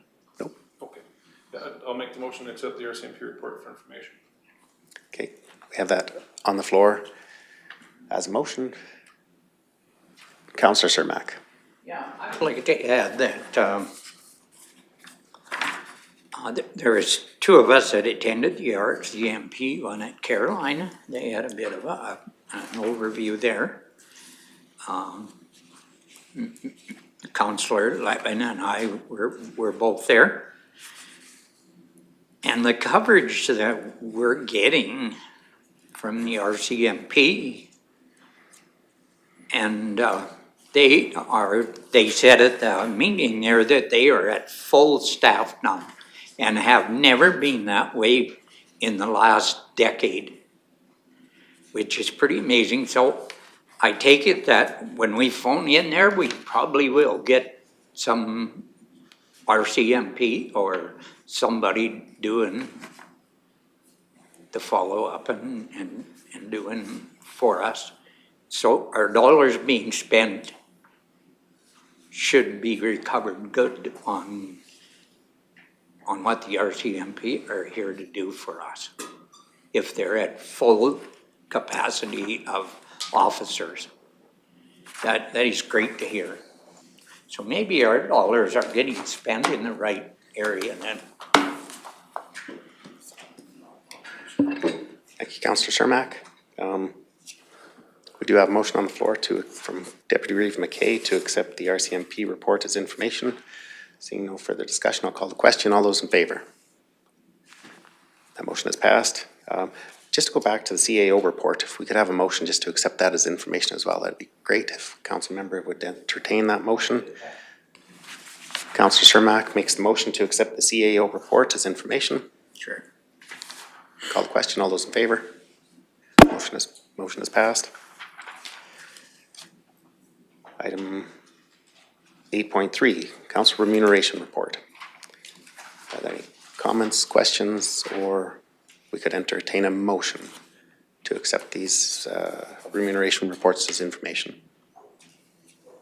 Councillor McCauley makes the motion to accept council remuneration as presented. I'll call the question. All those in favour? That motion is passed. Verbal councillor reports. We'll start with Ward 1, Councillor Powell. Thank you. I got to go to the ICC meeting with the town. I look forward to further discussion. I also got to go to the Caroline ASP on the Tuesday to both sessions, and then the Thursday virtual one. All great discussions with residents, and that was the best part. And as for that, aside from chatting with residents on the phone, that's my council report. Thank you, Councillor Powell. Councillor Letwin. Yes, it's a busy week last week. Residents, taxpayers phoning in. Dust control seems to be a big issue with many of them. And then also there was a big construction job going on for Paramount Resources. And the public was misled through paperwork somehow that the heavy traffic and the trucking would be taken down Range Road 6-2. And instead it came past their place on 6-1. And she was counting over 45 trucks an hour, and these are big trucks hauling clay. And their turn-off point would be a mile down from past her place. It'd be a total of 2 miles south of Highway 598 there. And so there was the dust issue and a pound out issue with the warm weather. So I instructed both parties to contact this fine gentleman, administration, sorry, and which they did. And administration, I would like to say thank you very much, because you acted upon it immediately, and I got those responses from both parties. Thank you. Thank you, Councillor Letwin. Deputy Reeve McKay. Thank you, Reeve. Not an overly eventful couple weeks. I guess last Friday I was able to attend the Central RMA District 2 conference in just outside of Canmore there. Some great information and some great work done being there. Hopefully some pressure will be put on the province regarding costs for policing and a few other things. Last week we also attended the Clearwater Cooperative Conference at the Rocky Gas Co-op. Some excellent conversations were had there. Unfortunately, it's too bad that we couldn't have invited the town to that little conference. A lot of the discussion would have been better directed at the town than the county, because the businesses that were there operate within the town. So, something, I guess, to put forward to the Economic Development Department, that in the future to involve the town and the county at the same time. Thank you. Councillor McCauley. Fairly not as busy week last week, but I will echo Deputy Reeve McKay's comments on the conference. It was really good. There was a lot of good information there, but it sure would have been great to have the town there as well. Just that they were talking, there was conversation, you could be hearing stuff from their side. It would have been really helpful to have them in the room as well. Yeah. The other meeting was the Central RMA. It was a good meeting. It seems, I think there's a lot of work for not a lot of content in those though. It's a lot of effort put on for those meetings for, I'm gonna kind of rip through the whole thing. What else is there from last week? The ICC meeting was good. It's learning, I think, it's learning. And it would have been good after that meeting, having the questions that we had talked about, then going to the next meeting on Thursday, it would have been good to bring that up with them, you know. This is some of the stuff that you now percolate on and have thought about after the fact. Yeah, that's all I have going on. Thank you very much, Councillor McCauley. Councillor Cermak. Thank you, Reeve. Since our last meeting, I attended the Raven Rec Board meeting on January 29th. We had 4 applications brought forward. 1 we approved, 3 that we dismissed. We have got 25,000 to give out, and I think we give out 11,500 for the update to the gymnasium at the Clearwater. No, it's not Clearwater, it's the Bible camp that is west of Caroline.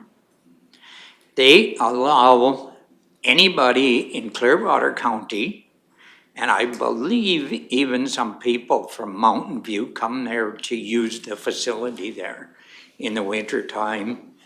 They really like to have the people that are homeschooling so that their kids can come and do some gymnasium, and that's what we allotted the $11,500 for. Our own gyms that we have in our schools, they're not, the public has quite a time trying to get into the use of our school gyms at the time, so we thought it was very good to give this money to them and our ratepayers can use it. And then on the 3rd, we were in the area structure plan in Caroline. I thought that was very well attended. I had lots of people come up and talk to me about their water use and the capital fee that we charge there in Caroline.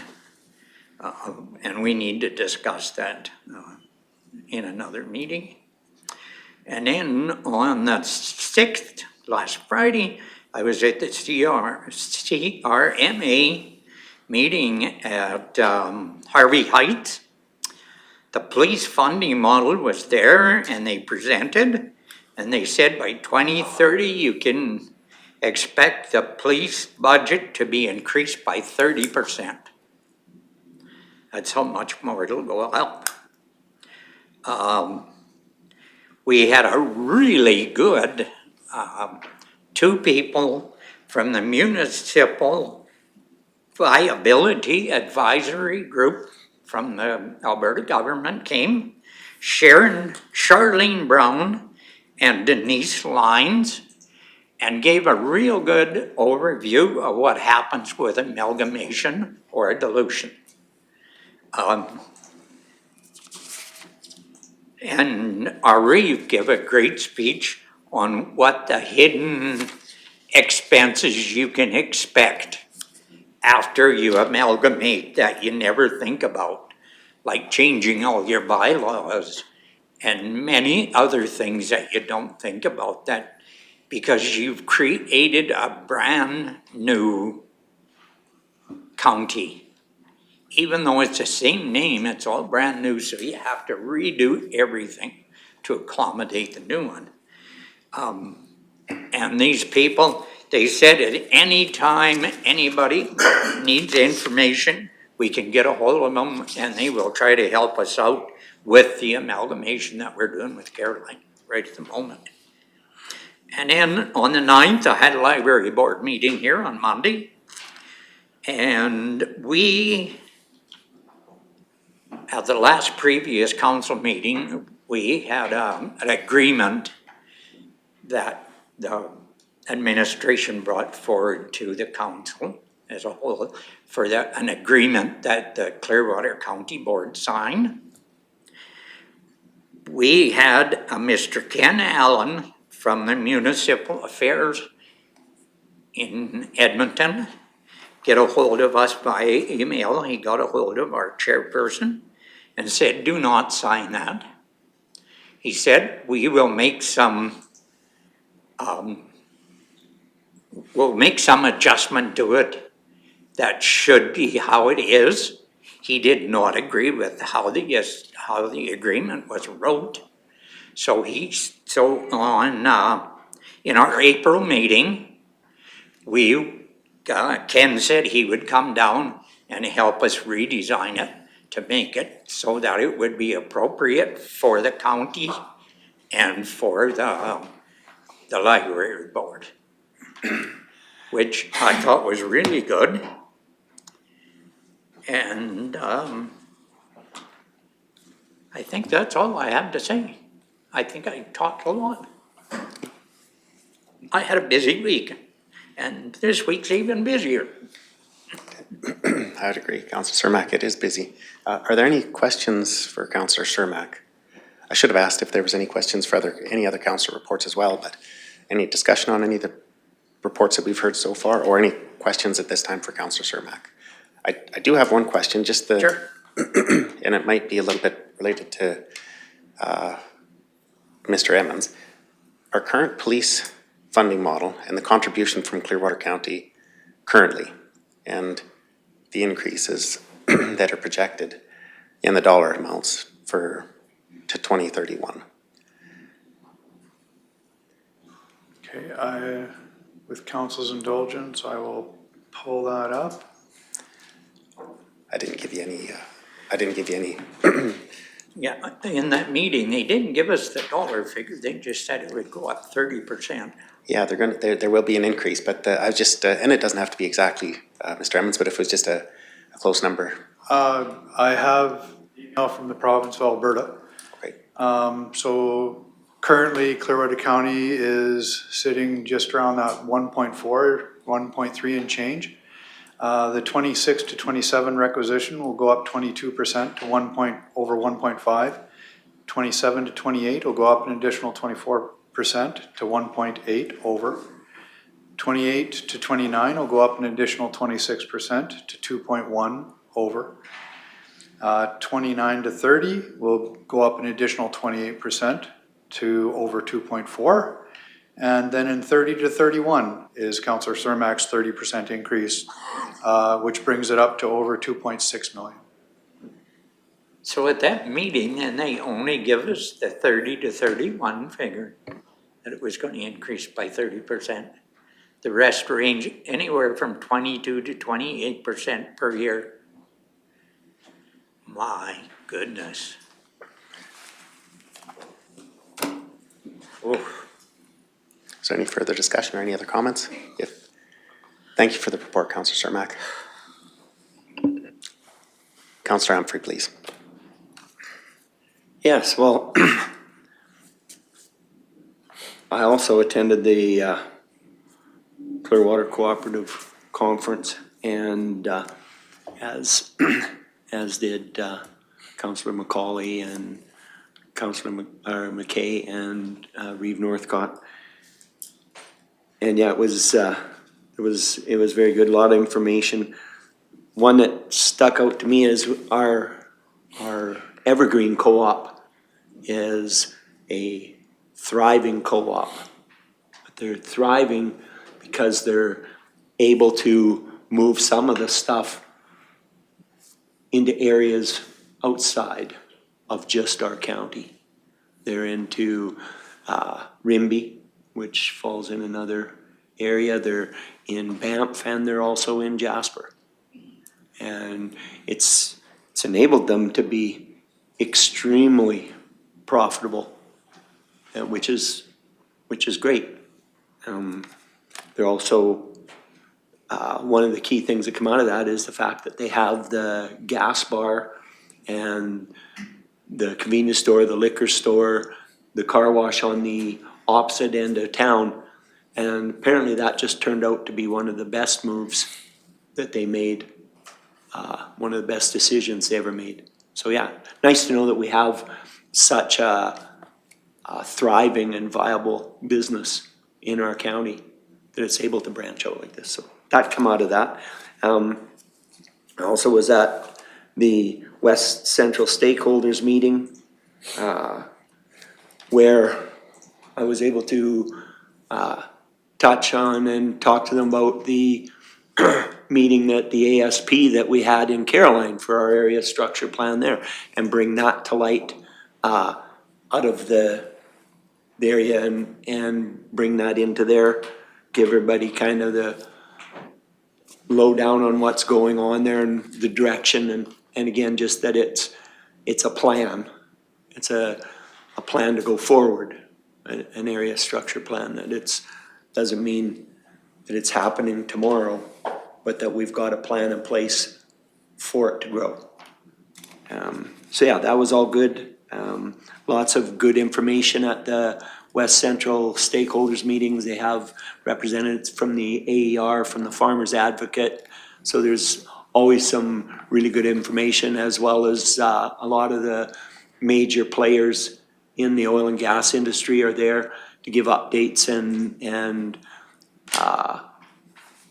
what they're doing going forward, their plans and stuff. So it was very, very informative, very interesting. We are seeing a substantial amount of work going on in our county, which is always good news, right? It's, it creates a little bit of, as Councillor Letwin was mentioning, creates some issues, but if we didn't have the work going on and all those trucks moving and stuff, creating that employment and that I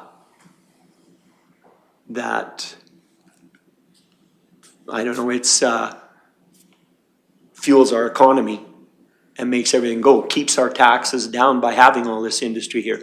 So I'm just hoping that people take that into account when they see all this activity. That's what keeps our taxes low. As we all know, roughly 90% of our tax base is funded through industry. That's why Clearwater County gets to enjoy the low tax base that we have. Thank you, Councillor Humphrey. Are there any questions for Councillor Humphrey or any report? Councillor Cermak. Just on your tax base there, I've heard kind of an interesting thing. Clearwater County has the benefit of being in the bottom 5 of taxes in Alberta.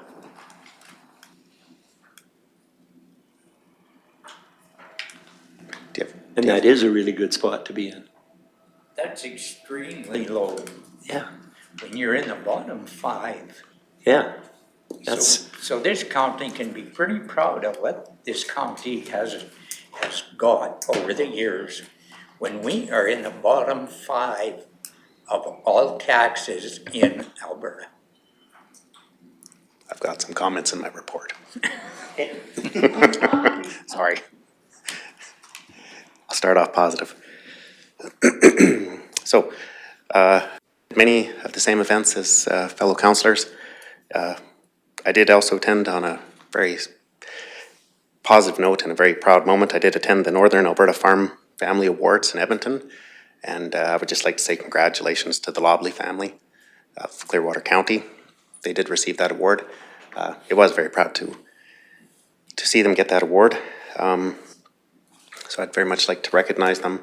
And I did attend the 2026 Tourism Summit. Often I did have some really good discussion there with ministries and executive directors and so on. Many of the initiatives by the province, they're initiated by the province, but long-term costs and responsibilities of those initiatives often fall on the municipalities to fund, decades after the fact. I had some just sort of sidebar conversations, and even with sometimes there's a high level of garbage and maybe the abuse that happens and takes place in the West Country was discussed with some of the other attendees there, but the current lack of enforcement and the current lack of management in the West Country won't be fixed by additional development. Additional development in the West Country will not fix the abuse or the additional garbage and waste out there. So we did have discussions about in regards to the area structure plans and additional development in the West Country that Clearwater County, the financial capacity of this municipality is stretched at this point with roughly a $60 million deficit on the 10-year capital plan, close to a $30 million deficit of infrastructure that needs to be upgraded or repaired in the new hamlet of Caroline, whether it's lagoons, wastewater, and sanitary lines. This council and this municipality is also undertaking one of the largest, is actually the largest project in Clearwater County history with a massive commitment to the broadband project. So in many ways, the financial capacity of Clearwater County may not be able to take on additional development as a consideration. There was also, to have better clarity at that summit was better clarity on the nodes and the possibility that could happen in those area structure plans for the public's information, and also just as another sidebar conversation that took place was how do we ensure that the local businesses benefit instead of outside corporate operators? This council is definitely not anti-tourism, but definitely wants to make the best decisions for Clearwater County as a whole before additional development takes place, because it's very hard to negotiate after development has already occurred. So that was some of the conversations at the summit that I had with those ministries and executive directors. It was very respectful. In many ways, I think it was actually a positive relationship building opportunity on behalf of Clearwater County. So at that time, I don't have anything else to report, but if anybody has any questions, or we could entertain a motion to accept councillor reports as information. Councillor Humphrey.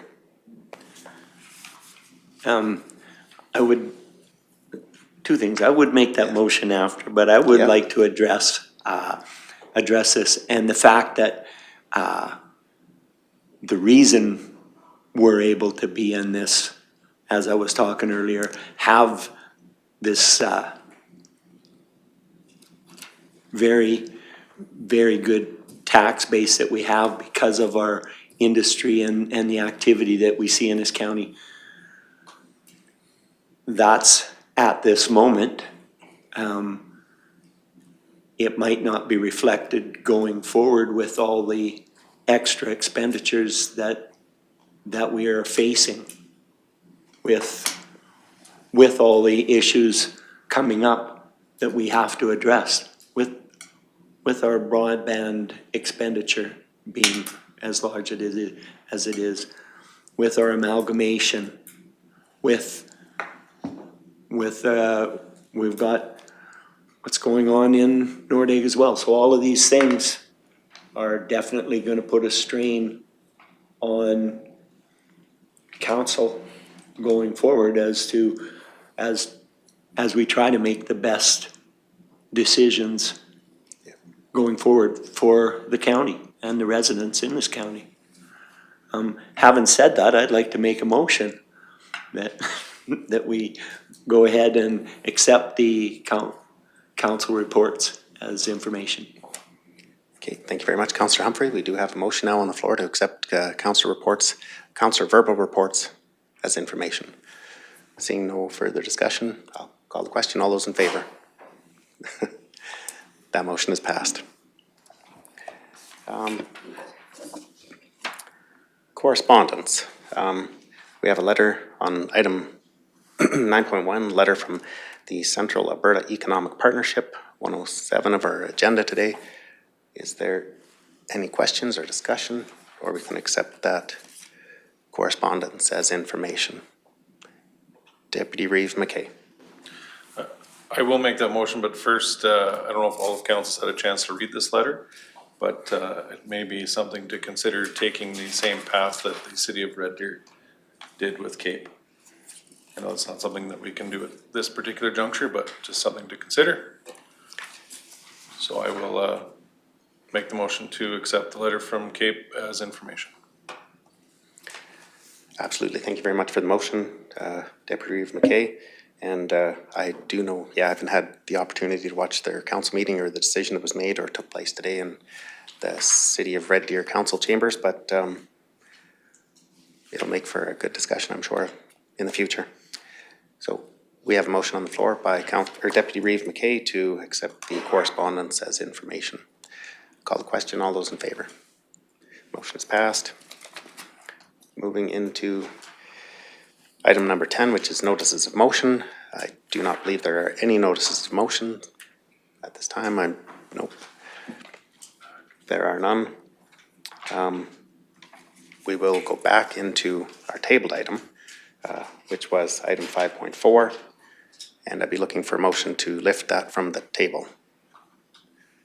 Councillor McCulley makes a motion to lift item 5.4 from the table. Call the question. All those in favor? And that is passed.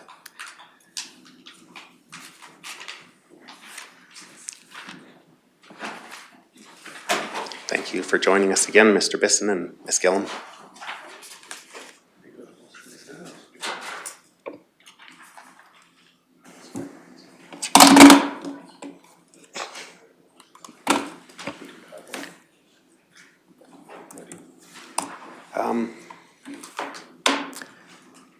Councillor Powell. I was just gonna make a motion. Oh, please proceed. Okay, I was gonna make a motion that council tables bylaw 25068 to repeal bylaws 25045 and 25046 until, and somebody can help me on this one if they want to, until we have further public consultation. Okay, so I think what I heard out of that is you made a motion to postpone first reading of bylaw 25068 and direct administration to proceed with public engagement? Yeah, that's exactly what I'm saying. Is there, so we do have a motion on the floor? Yes, please. Okay, and the motion is to, postpone first reading of bylaw 25068 and direct administration to proceed with public engagement. Is there any discussion? Councillor McCulley, please. I'm just gonna reiterate, I think this is a wasted step. We should be just moving on from this and bringing it back when we have proper information, like proper discussion from the public. We are not going to be able to repeal this in a way that we think that we are. If anything, it will be amended, because not being without this bylaw lets the government put whatever they want in there. Thank you for the comments and insight. Councillor Powell. Just so you know, the intent of the motion is just to give residents fair options, whether it be repeal, amend, or discussion. That is the only intent, and to have further discussion with the provincial government. Deputy Reeve McKay. Thank you. Yeah, just to further that, I guess regardless of the impression that the province left us with, it's still up to the residents of this community to decide the direction that we're gonna go with these nodes. That said, I don't know if this is something to add to the motion, but is there a way that we can ensure that the public engagement encompasses the entire county? Yeah, I was gonna say, depending on like how you proceed, if you proceed with this motion, it would make sense to make another motion of how you would like that public participation or what you would like it to look like, yeah. Thank you. Okay. Yeah, government never moves fast. Councillor Cermak. Yes, I need some clarification on this. I've been thinking about this over dinner and up until now. If we do this, according to this motion, the repeal, the motion that was brought forward, still leaves that in the municipal government entity that we have to deal with. It still is in their eyes that we are looking at appealing these ASPs. Is that how it still looks in their eyes? Because we haven't voted it down or we haven't approved it. So it's still in effect. That bylaw still is still in effect, and so is our motion that we want to appeal this. So that's not really what we want to tell the municipal government, is it? I'm asking clarification from council or from Ms. Yeah, I was just gonna say, because Brianna's, said to table it at this point, like, essentially council isn't making a decision on it, and I mean, we can't decide or determine what the council or what the province is gonna feel. But right now, is essentially they're saying, we're gonna table it, we're not proceeding at this point until we do some public engagement, and we decide how to further proceed, so really, it's not doing much of anything at this point, we're just saying we're gonna get more feedback from the public, and then once we get that, then we'll decide how we're gonna proceed, so it's just kind of like putting the decision on hold, essentially.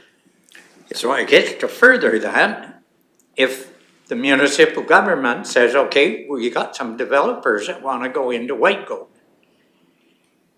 do we have to give the permit to that?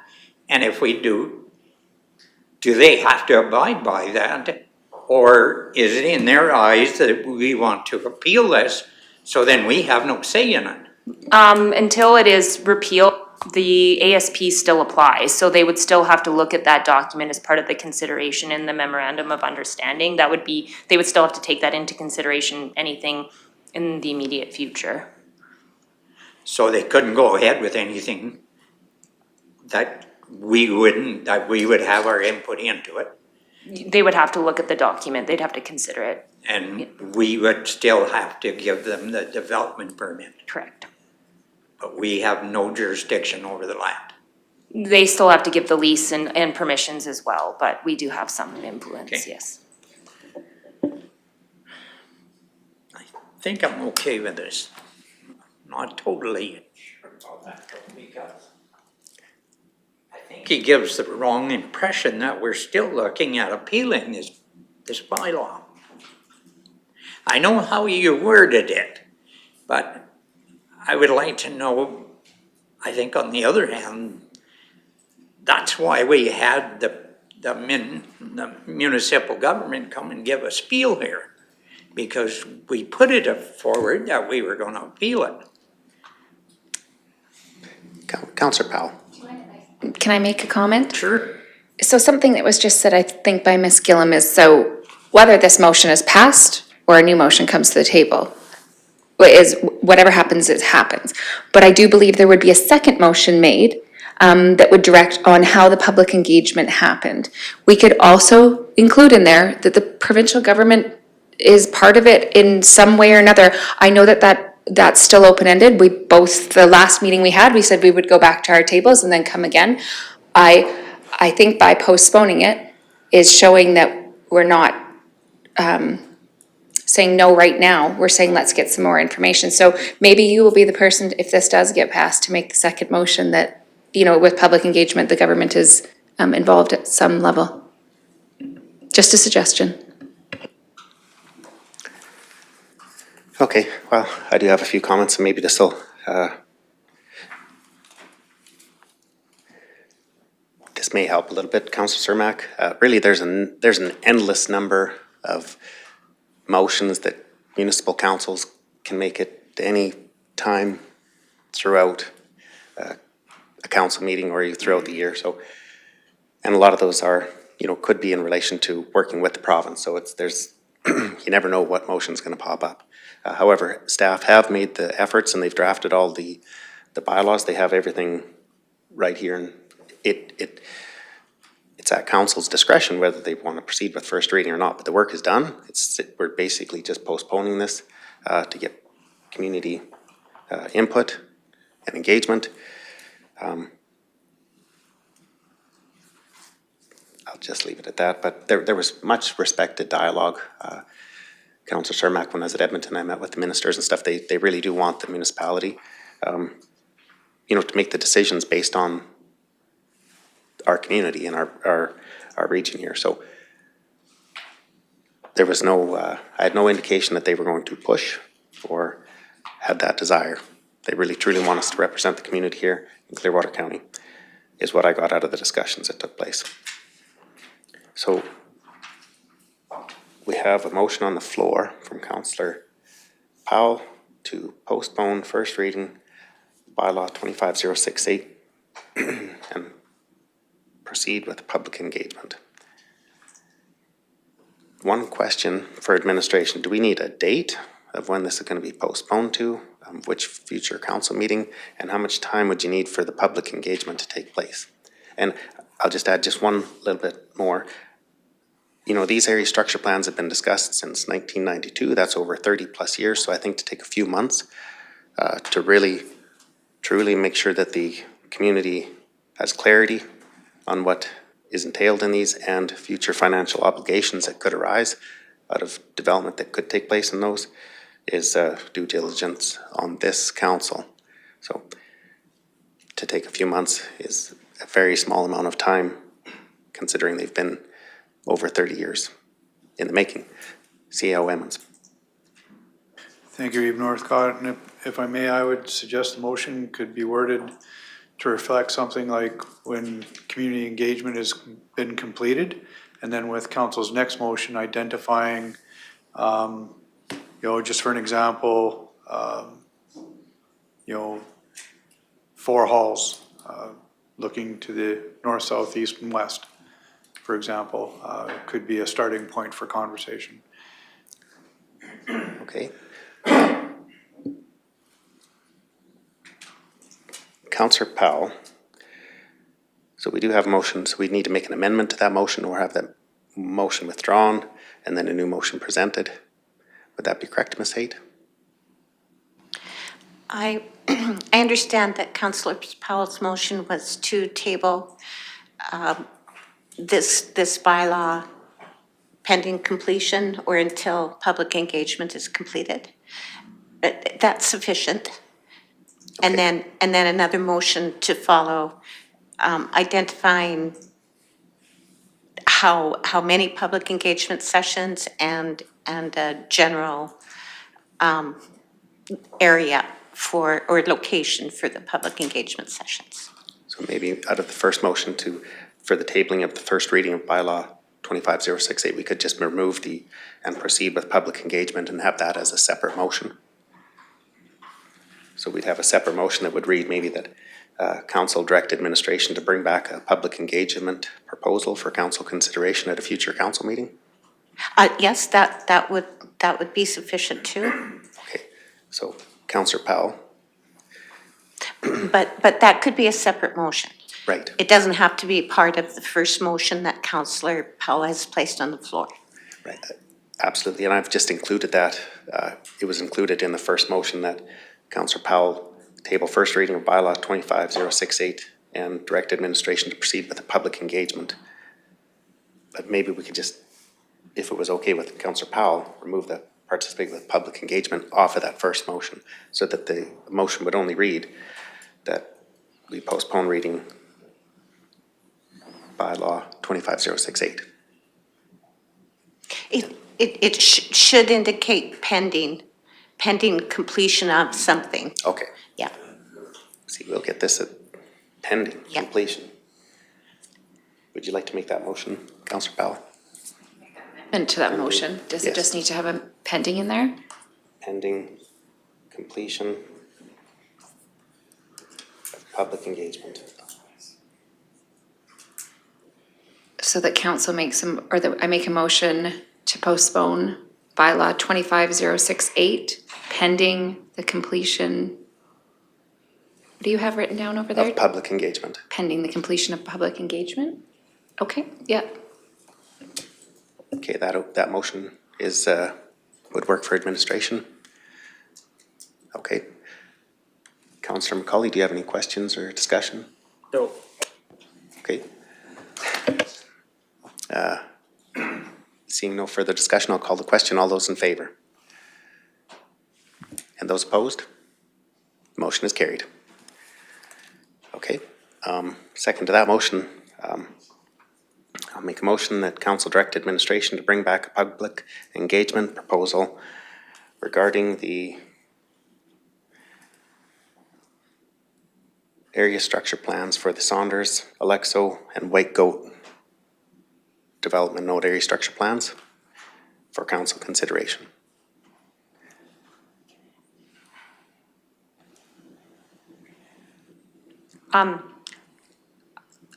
We can do that. I just wanted, can you provide us more detail about how many locations you might want us to include? Like within the county, like I know Drew had said kind of all over, but like, do you have a particular number of locations in mind or number of meetings? Just a little more direction. You know what, I think this is really good discussion. Thank you for asking, thank you for identifying that, Ms. Gillen. So open the floor up for discussion on details of this public engagement and how many and where. Deputy Reeve McKay.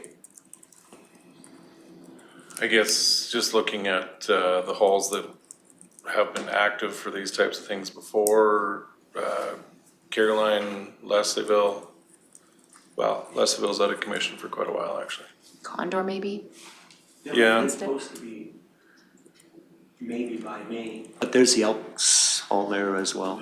Right, but I think we want to get this going as quick as possible too, Well, we right? have the Condor Hall also. Yeah. It's a short distance from Leslieville, Yeah, what, sure. like until Leslieville's hall's back up and running.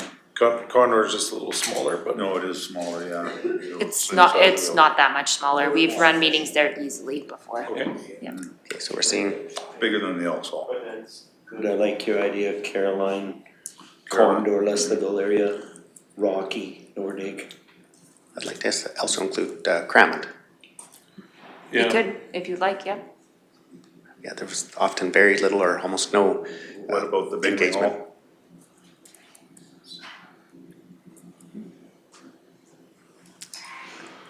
Okay, we're at 7. I'm just throwing mud at the wall, that's all. I don't know if there's enough population around Bingley. I don't Might know. not be, Is no. there? Okay, so Is the county, Well, actually, Bingley's close to Rocky, so it's not that far of a drive. what would administration's recommendation be for this type of situation, I guess? Like what halls would you target to Miss- get 100% community involvement? Mr. Emmons, please. If I may, council, if you wanted to proceed in a timely manner, because every hall, although it's more engagement, definitely adds time to the process as well. The large centers, of course, Nordig being so far removed, it tends to be more of a obvious. Nordig, Rocky, Caroline would be your large centers. Then if you wanted to go north,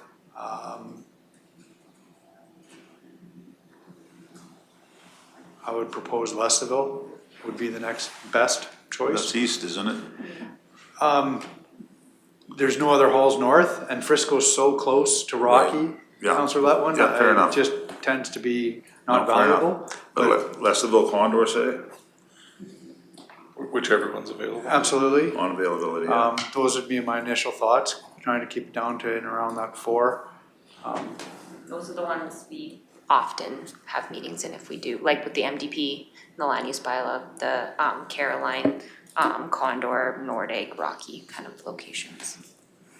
Yeah, there's often very little engagement in the southeast. Yeah, Caroline is kind of the most south we generally. Yeah, there's still a lot of the municipality that goes past Caroline. So I think I'll leave my motion as stands, but you've had some discussion now from council. And the motion is to direct administration to bring back a public engagement proposal for council consideration. I think through discussion, you'd bring back a reasonable proposal for council to consider. Yes. Thank you. Councillor Humphrey? Yeah, I would like to see some more representation. I get it, Frisco is pretty close to Rocky, but we've got out in the north of 12 country there, we've got Gimlet and Aurora that I think would gather a lot of the residents up in that area, be it the either or, maybe the Aurora Hall would grab everybody. I don't know if you've ever, I don't know where that one is. I know the Gimlet one, but. I think Aurora would catch a large number of the ones that would, because Gimlet's kind of on the fringe area, or the edge. But Aurora is kind of in the middle, right in the heart of that north of 12 area. I think we might get a good turnout there, so. Just kind of like you were talking about the Crammond and stuff like that being further out. On the Caroline side down the south end. Councillor Letwin? Yeah, could we also publish something to the effect of, have the residents, if they care to, instead of partaking in a meeting, have a mail-in description of what they want to see? And, you know, if we put ads in the newspaper, and then they can write a letter in if they can't make it to a hall meeting. And then that way, you never know, we might have a stack of papers, we might have none. But Yeah, we usually do some sort of written form that they can also submit or just any sort of letter or email. Yep. Yeah, but and I guess if you put the ads in the newspaper, however you want to publish it, like online or whatever also, give a description of what we're looking at. And so that they can look at it and say, hey, this is what getting proposed here, what do we want for tourism in the West Country? Thank you. Really good comments. Thank you, Councillor Letwin. Deputy Reeve McKay. Thank you. To take on a hall like Aurora and host a meeting there like that would require the hall board really advertising it, because I guarantee if the county puts it on their website, you're gonna get 2 people show up to Aurora. Right, like that's a totally different approach. Whereas if we have the big 4, people that are interested and wanna engage from that area, they're gonna drive to Leslieville. Yeah. And people from James River Bridge and Crammond and Glendale, if they wanna engage, they're gonna drive to Caroline. I think, I mean, if we spread it out too much, it might. Yeah. We might dilute the importance of it. Yeah, I think that's a good point. Plus, these will all be on different dates. Right. And there's nobody out there who can't drive a little further to one if they need to work. You know, like if you can't make the Leslieville one, you can go to the Rocky one. If you can't make that, you could go to Caroline. It does give us some options, yeah. I totally understand that. And it makes sense. So a lot of this discussion as well, when administration brings this proposal back to council for consideration, we'll have another opportunity to have more discussion or input, but it'll give administration an opportunity to draft a public engagement proposal for us to consider, and we'll be able to have additional discussion at a later date. Councillor Cermak. What about virtual? Ms. Is Gill? that even an option this day and age? I mean, We almost always do a virtual one. I was gonna put it on the proposal. If you guys don't want it, that's fine. Okay. But it just gives people an option if they are out of town or something that they can still attend, but it's totally up to you. A virtual out there. The more advertisement, the better, is what I feel. So, And even if you have a web page set up, that they can go online and fill in the blanks. More the merrier. one last question. We do have a motion on the floor. Thank you, Councillor Letwin, for the comments. For this proposal, would it be beneficial for us to put a date on this proposal? Or what kind of a time frame would you suspect it'll be back for council consideration?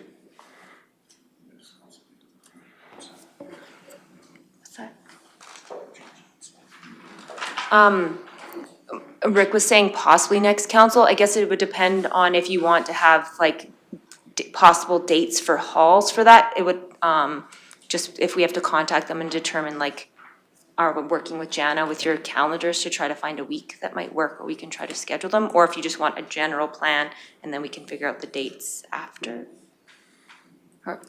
Miss 8, please. And advertising, I know communications like their standard rule in order to hit deadlines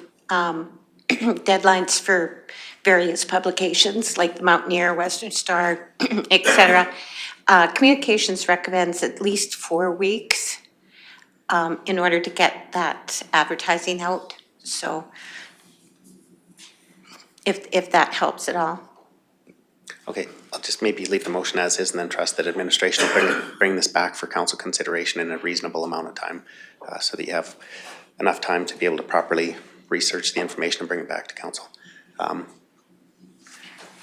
Is everybody clear on the motion? Okay, I'm going to call the question. All those in favor? Motion is carried. Moving on in our agenda, we had no notice of motion. Moving into item 11, which is closed session. I'll be looking for a motion from a council member to move into closed session. Councillor Letwin, you make the motion to move into closed session. Yes, I'd like to make the motion that the council moves into closed session, please. Thank you for the motion. Call the question. All those in favor? That motion is carried.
motion. Welcome back from our closed session. Coming out of our closed session, we do have two motions, and Councillor Humphrey. Yes, I'd like to make a motion that council approves the Nordig Lily Ave residential lots be priced as amended in closed session. Thank you for the motion, Councillor Humphrey. If there's no further discussion, I'll call the question on the vote. All those in favor? That motion is carried. We do have one second motion coming out of closed session as well. Councillor Letwin. Yes, I'd like to make the motion that council directs administration to attend the request for quotes, RFQ, to 3 more executive search firms. Thank you very much for the motion, Councillor Letwin. I see no discussion. I'll call the question. All those in favor? That motion is carried. That concludes the business for Clearwater County today of January 27th. Last motion of the day would be for item number 12, which is adjournment, and it looks like Councillor Humphrey.